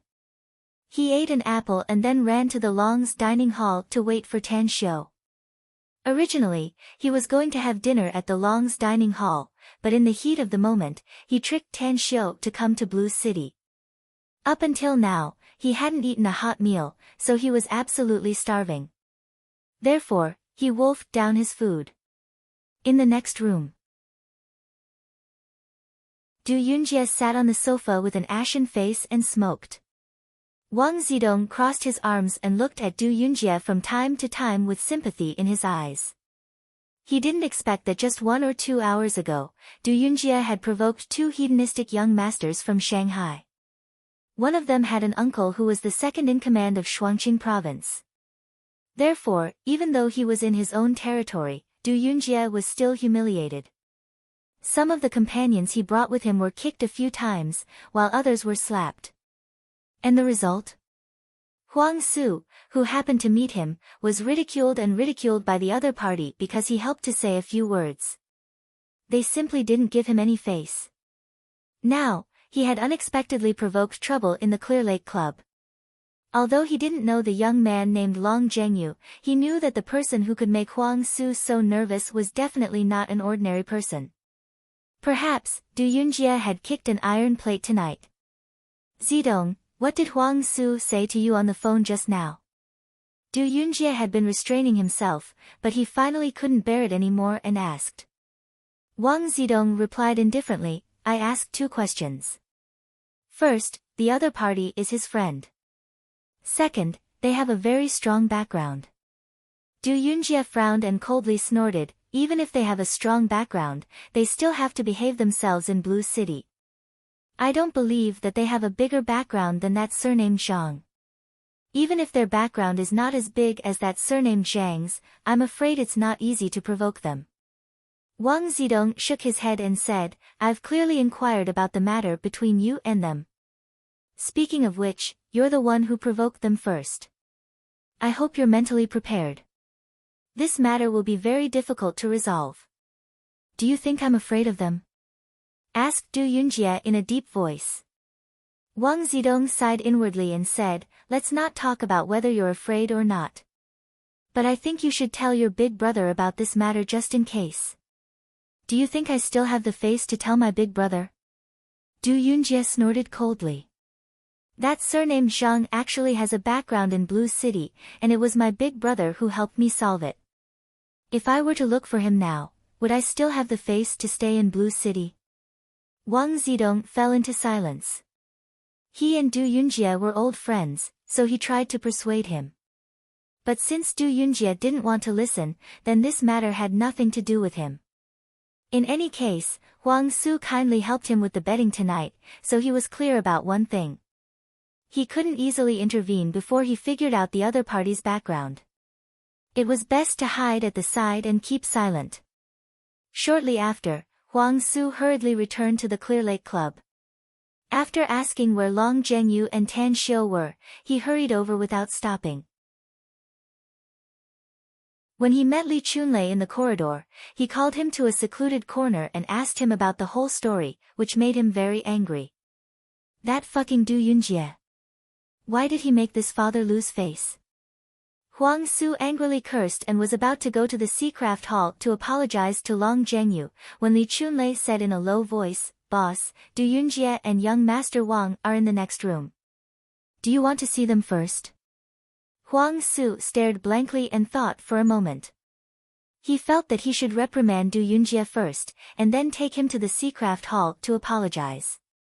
Creak. The door of the next room was pushed open by Li Chunlei and Huang Su walked in with a sullen face. His eyes glanced at Wang Zidong's face and then fell on the ashen-faced Du Yunjie.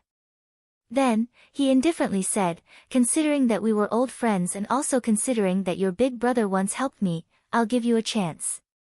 Immediately follow me to the Seacraft Hall to apologize to them. Otherwise. Du Yunjie was infuriated by Huang Su's words. He slapped the table and suddenly stood up, angrily shouting, Huang Su, whose side are you on? Apologize to them? Two country bumpkins. Do I, Du Yunjie, still have no face left in the future? Huang Su squinted his eyes and coldly said, I think your face is not as valuable as your life. That's right. Maybe they're country bumpkins from the underworld in your eyes. But I want to ask you something. If the other party is determined to go against you, how much power does your Du family need to use to destroy the Long family of Star City? How much is your Du family willing to pay for you? Star City's Long family. The one that has developed rapidly and has become the first family in Star City? That Long Zhengyu fellow is from the Long family. I can tell you that Long Zhengyu is Long Hanwen's eldest son and the future successor of the Long family. Huang Su sneered. He's very powerful. Nearly half of the Long family's business is managed by him, and he's highly regarded by Long Hanwen. If the Long family and your Du family were to fight, Long Hanwen would definitely not hold back and use all the family's power for his son. What about your Du family? Du Yunjie's breathing stagnated as his complexion turned cloudy and uncertain. He knew that what Huang Su said was reasonable. Although the Long family was only in Star City, their strength was absolutely terrifying. If it was really like what Huang Su said, that he and Long Zhengyu had a falling out, it was likely that his Du family would never be willing to go to war for this matter. However, he was absolutely unwilling to bow his head and apologize. Du Yunjie was silent for a while. Then, he raised his head with difficulty and coldly said, looking at your face, Huang Su, I'll end this matter here. Tell them to come here and make things clear. Huang Su seemed to have realized that this was probably Du Yunjie's bottom line. He felt somewhat helpless inside, but still said, if you want to reconcile with them, then come with me. Du Yunjie hesitated for a moment before he got up and said, let's go. Seacraft Hall. Tan Xiu and Long Zhengyu were having a meal. Upon seeing Huang Su push the door and enter, a smile appeared on Tan Xiu's face. He quickly glanced at the indifferent Long Zhengyu and greeted Huang Su with a smile. Tang. Brother Tan Xiu. Huang Su was dumbfounded. He had imagined a lot of people who would come with Long Zhengyu, but he never thought that this person would turn out to be Tan Xiu. Something had happened. Huang Su was perfectly aware of how ruthless and cruel Tan Xiu was. He was also aware that Tan Xiu was not only the big boss behind the magnificent Tang Corporation, but also the imperial capital. Slap. Huang Su suddenly turned around and fiercely slapped Du Yunjie's face behind him. He angrily cursed, you bastard have caused me to die today. I, Huang Su, have done a lot of shameful things. But today, even now, I can't wait to find a hole to burrow into. What? Du Yunjie was dumbfounded. What did he say just now? Tan Xiu pointed to the nearby sofa and smilingly said, Zhengyu didn't eat much today. Let's wait for him to finish eating and then talk about it. Huang Su squeezed out a smile and nodded. He then pulled the dumbfounded Du Yunjie and helplessly sat on the sofa at the side. At this moment, Du Yunjie finally woke up from his daze. He subconsciously raised his hand to touch his cheek that was slapped. Anger exploded in his chest. He took a step back, pointed at Huang Su, and cursed, Huang Su, are you crazy? Just spit it out if you have something to say. Why did you slap me? Huang Su also angrily shouted, shut the fuck up. Get the fuck and sit next to me. Du Yunjie's eyes were filled with anger as he angrily yelled, Huang Su, you're a fucking bastard. You're always siding with an outsider. I, Du Yunjie, have seen through you. Humph. I'm afraid of you, but I'm not afraid of you. You want to stand up for them, don't you? Why don't you come after me then? Sorry, the update is a bit late. Today, the third chapter is presented to you. Please continue asking for monthly votes.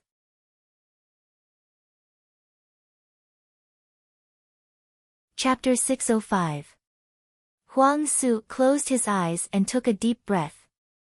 The moment he opened his eyes again, he looked at Tan Xiu and forced a smile, saying, Brother Tan Xiu, I'm really sorry about today.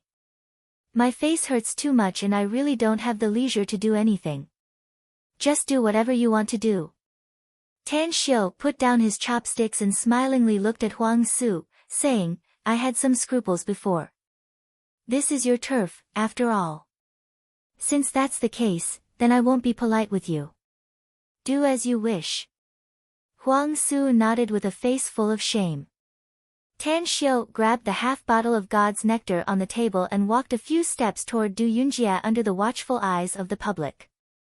Upon seeing the flustered expression on Du Yunjie's face, he retreated a few steps back and then said with a smile, actually, it's just a small conflict today.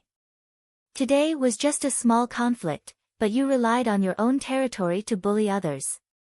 So before the person you called comes, I'll give you a long memory to not be so arrogant in the future. His voice faded away. Tan Xiu dashed forward and instantly appeared in front of Huang Su. As the bottle smashed on Du Yunjie's head, wine and blood splashed at the same time.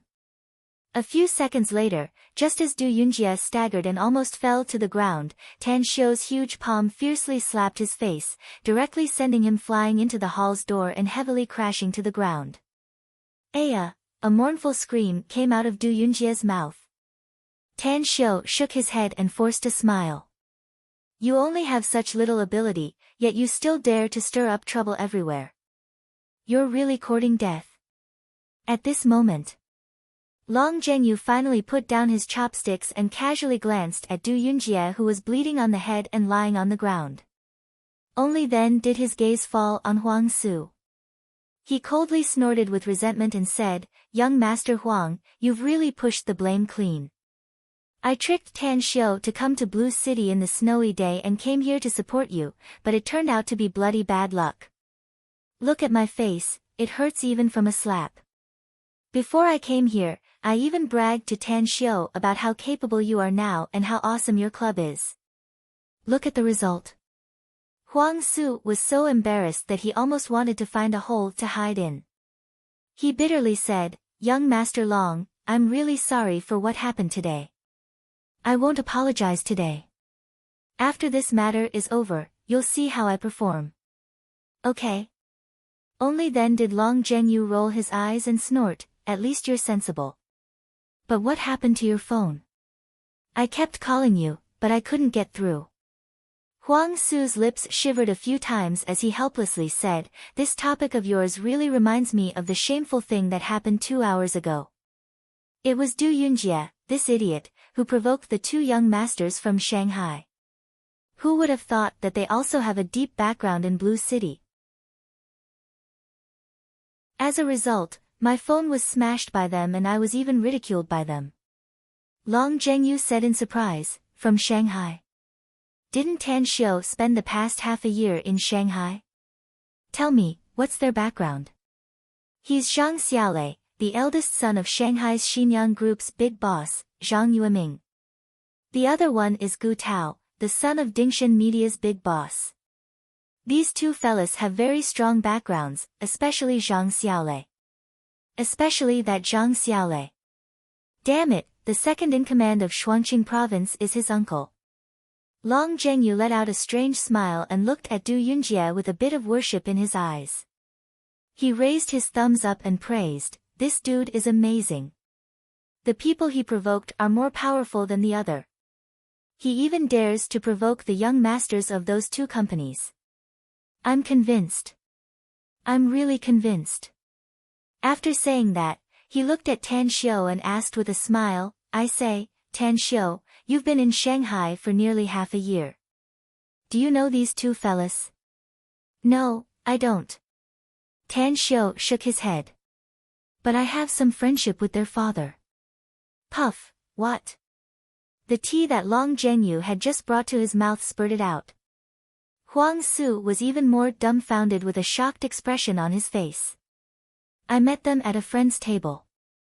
"It's just a coincidence," Tan Xiu said with a faint smile. Long Zhengyu shook his head with a wry smile and sighed, "Tan Xiu, you're making me realize the gap between us more and more. I'm just playing with the kids of those amazing people, but you've already built a friendship with them. If there's a chance in the future, please introduce me to them so that I can improve my status a bit." Tan Xiu couldn't help laughing and said, "Don't be so shameless. Just tell me. How do you want to play tonight?" Long Zhengyu looked at Du Yunjie, who was crawling up from the ground, and grinned, "With your usual way." Tan Xiu nodded and looked at Huang Su, saying, "Young Master Huang, what background does this Du brat have? He should have a more powerful backer, right? Blue City's Du family is ranked in the top 5. Huang Su said with a wry smile. Tan Xiu nodded and said, "Do me a favor and call the Huang family's people. Tell them to come and pick him up. Tell them to give them an hour. If they don't come in an hour, they'll have to wait to collect this Du brat's corpse." Huang Su's heart thumped. He quickly got up and walked toward the door. He looked deeply at Du Yunjie, who was still clutching his head and feeling a bit dizzy. He shook his head and walked past him. After coming outside, he dialed Du Yunjie's eldest brother, Du Yunlong's phone number. "Is there anything else, Huang Su?" A cold voice came from the phone. "There's something. It's a big deal. You'd better contact your dad or the most powerful person in your Du family. Your younger brother has stirred up trouble in my clubhouse." "Big trouble? This bastard. Who did he provoke this time?" Du Yunlong cursed angrily. "Long Zhengyu from Star City's Long family and Tan Xiu from Star City," said Huang Su. Du Yunlong was silent for a moment and then asked, "Tan Xiu? Which Tan Xiu is it?" Huang Su forced a smile and said, "You should have heard his name, right? Which other Tan Xiu can make you ask me like this? Come quickly. The other party said that if your Du family's people don't come in an hour, you'll have to collect your brother's corpse. Afterward, Huang Su hung up the phone and was about to return to the Seacraft Hall. Wang Zidong, who came out from the inside, squirmed his lips and looked hesitant. What do you want to say? Huang Su forced a smile. Wang Zidong quickly glanced at the door and then said in a low voice, Huang Su, I've also heard the name Tan Xiu. He's the young divine doctor of Star City Chinese Medical Hospital. Am I right? Does he also have a powerful background? Huang Su was silent for a few seconds after hearing it. Then, he said in a low voice, the other two guys Du Yunjie provoked tonight, do they have powerful backgrounds? Amazing. Wang Zidong nodded cautiously. Huang Su sneered and said, even if the forces behind those two guys are multiplied by 10, they're still not as good as brother Tan Xiu. Above him is the heavens. Having said that, he pointed his finger upward. Wang Zidong was stunned. It took him more than 10 seconds to react, and a horrified expression could be seen on his face. He had already thought of the Tang family, the most powerful family in the country. That was, the Tang family of the imperial capital. In the past 2 months, a major earthquake had taken place in the country's officialdom, with countless changes in power and various interests. Ultimately, it was the Tang family of the imperial capital that caused this earthquake. Their Wang family was very influential in the Shuangqing province, so he had been paying attention to them. He naturally knew how terrifying the Tang family, who could destroy the Yao family, was. Du Yunjie is done for. Wang Zidong recalled the words he had said to Tan Xiu and Long Zhengyu before and couldn't help but force a smile. At that time, wouldn't he be a joke in their eyes? At the Seacraft Hall, Tan Xiu picked up the hot tea served by the waiter. After tasting it, he said, Huang Su, don't let the people of this club stop the people from the Du family when they come. No matter who they are or how many people come, let them all in. Zheng Yu is angry inside, so let him vent his anger. Huang Su nodded with a forced smile. A few minutes later, Li Chunlei called Huang Su's cell phone and learned that Ah Chang had arrived with more than a dozen ruthless men and was rushing to the Seacraft Hall. Bam! The door was kicked open as a bald middle-aged man with several scars on his head came in, followed by more than a dozen fierce-looking middle-aged men behind him.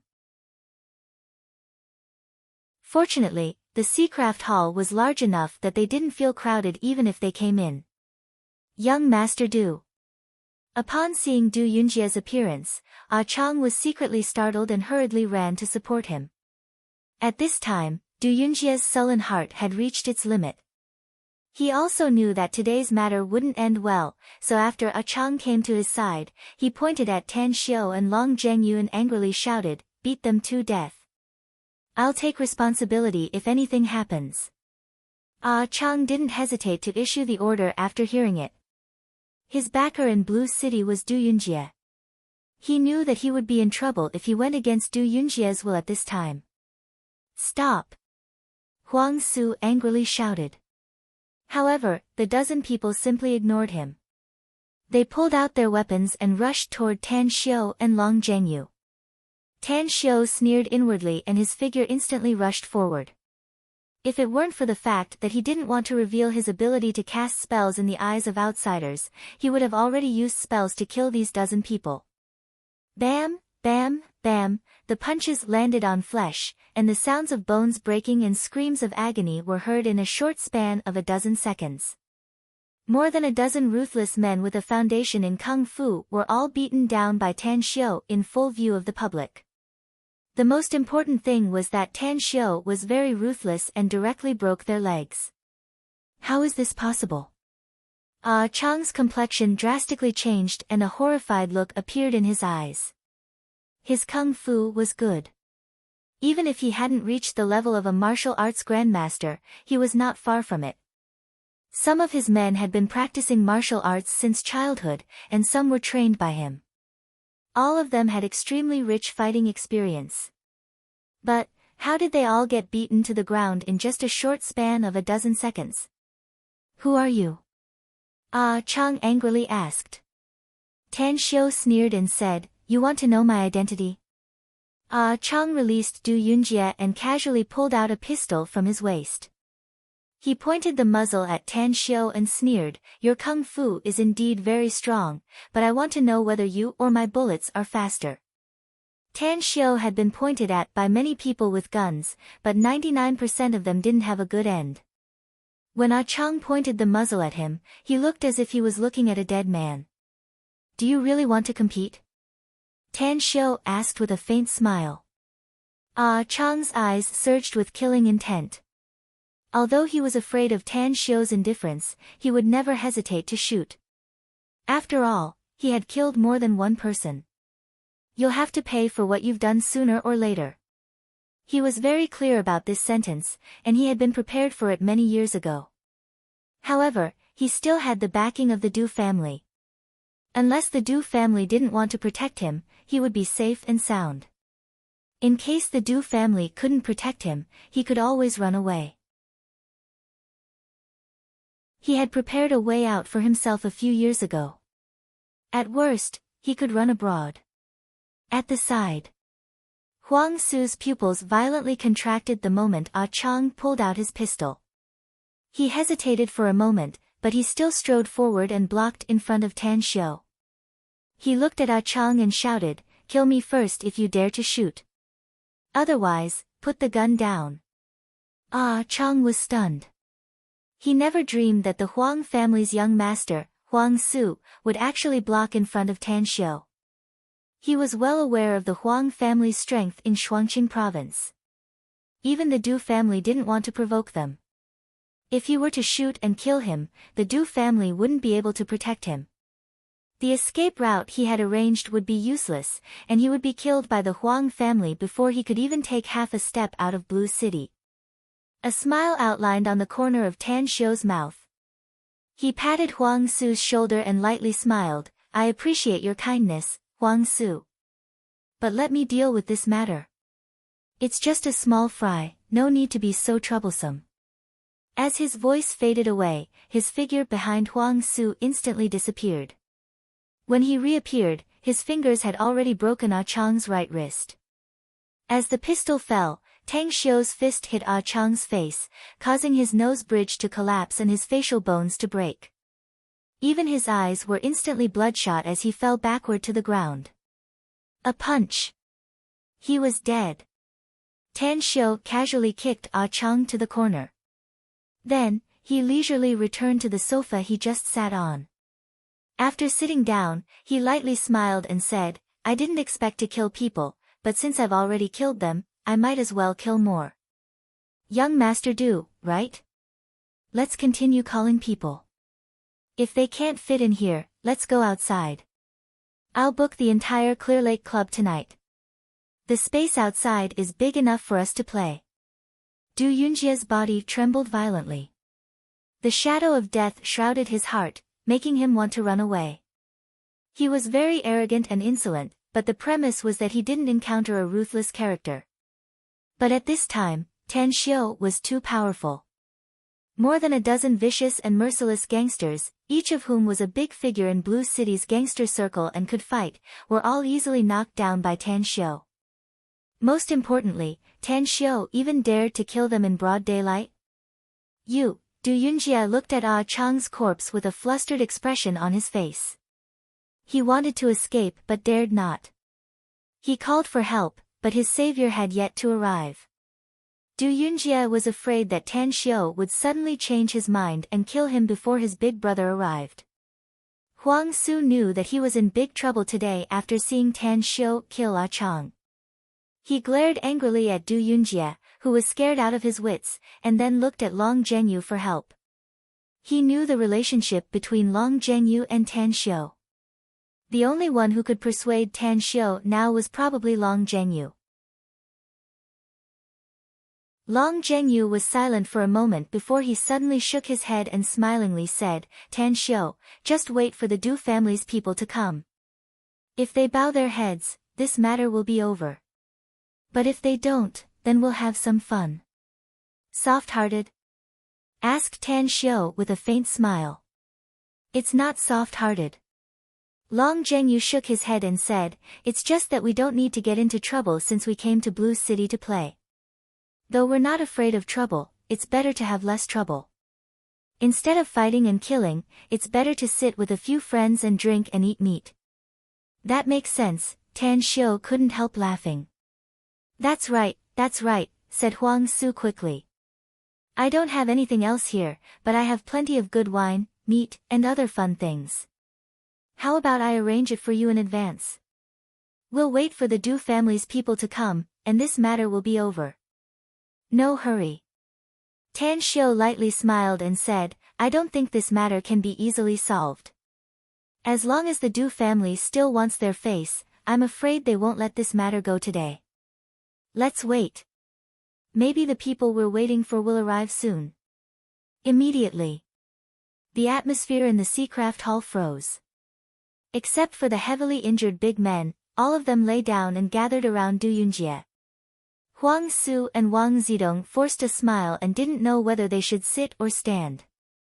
I'll go out and have a look first.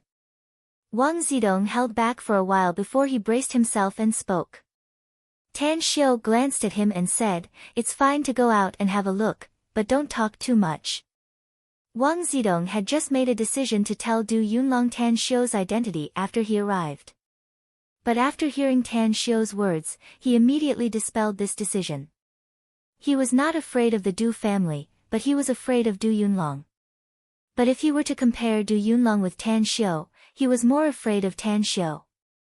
As he walked out of the room, Wang Zidong saw Li Chunlei waiting in the corridor outside. He forced a smile and said, inform everyone to clean up the Supreme Hall and prepare good wine and dishes. Also, bring the best tea leaves in my room to the Supreme Hall. You'll need them later. Li Chunlei was secretly startled. Although he had guessed that Long Zhengyu and Tan Xiu's identities were not simple, he didn't expect that they would receive such attention. It must be noted that the number of guests who could sit in the Supreme Hall in the entire Blue City was probably less than 2 hands. I'll get it done now. Wang Zidong looked at Li Chunlei's back as he left and was silent for a moment. He then gritted his teeth and took out his mobile, wrote a message, and then sent it out. On a highway more than 10 kilometers away, 2 cars were rushing toward the Clear Lake Club. In one of the Mercedes-Benz cars, Du Yunlong's mobile phone vibrated a few times. When he grabbed it and read the text message he just received, his expression slightly changed. Master, Chang is dead. Du Yunlong turned his head and looked at the middle-aged man sitting next to him. Xiao Mingzhen slightly furrowed his brows with a regretful look in his eyes. He then lightly said, I originally wanted to break into Blue City and subdue Chang for my use. I didn't expect that he would die. Isn't he under the protection of your Du family? Did he provoke a powerful character? I don't know. Du Yunlong shook his head. Before I picked you up at the airport, I learned that my younger brother got into trouble in the Clear Lake Club. He should have called Chang over, so, Xiao Mingzhen squinted his eyes and said, you two Du brothers have completely opposite characters. You have big ambitions and great ambitions. You act steadily and have a low-key character. Du Yunjie, on the other hand, is arrogant and despotic. If your Du family can't restrain him in the future, I'm afraid he'll poke a big hole in the basket. My parents dote on him too much. Du Yunlong helplessly said, though I've been suppressing him, I've never been able to change his sloppy character. Master, how about you spare some time to teach him later? I believe that as long as you're willing to teach him, he'll definitely grow a lot. Xiao Mingzhen lightly said, we'll talk about this later. I have a lot of things to deal with recently. Though I don't need to intervene in Star City, the development in the dark has encountered a bottleneck. If I can't break into Blue City, it won't be easy for me to develop in other provinces of Shuangqing Province. Du Yunlong hesitated, Master, there are many families in Blue City. Among them, several of them have a deep heritage and complex network. If you want to secretly control the underground forces in Blue City, I'm afraid it'll be easy for you to encounter resistance from those families if you don't have the support of the big shots in the officialdom. Xiao Mingjin nodded and said, how could I not understand this truth? Just wanting to control a Chang is like poaching people from your Du family. Wanting to control more than a dozen powerful figures in the entire Blue City will cause all the families to unite against a common enemy. However, I have my own reasons. Du Yunlong had always been very confused.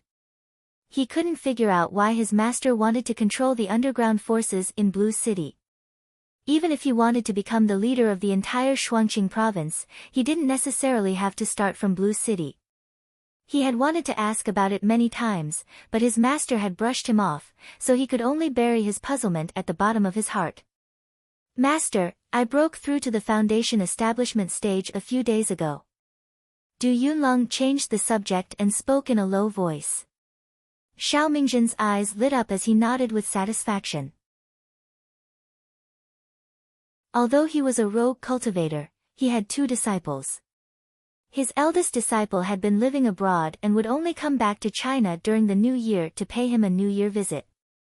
As for his second disciple, he was also in China and would spend at least a few months in cultivation with him every year.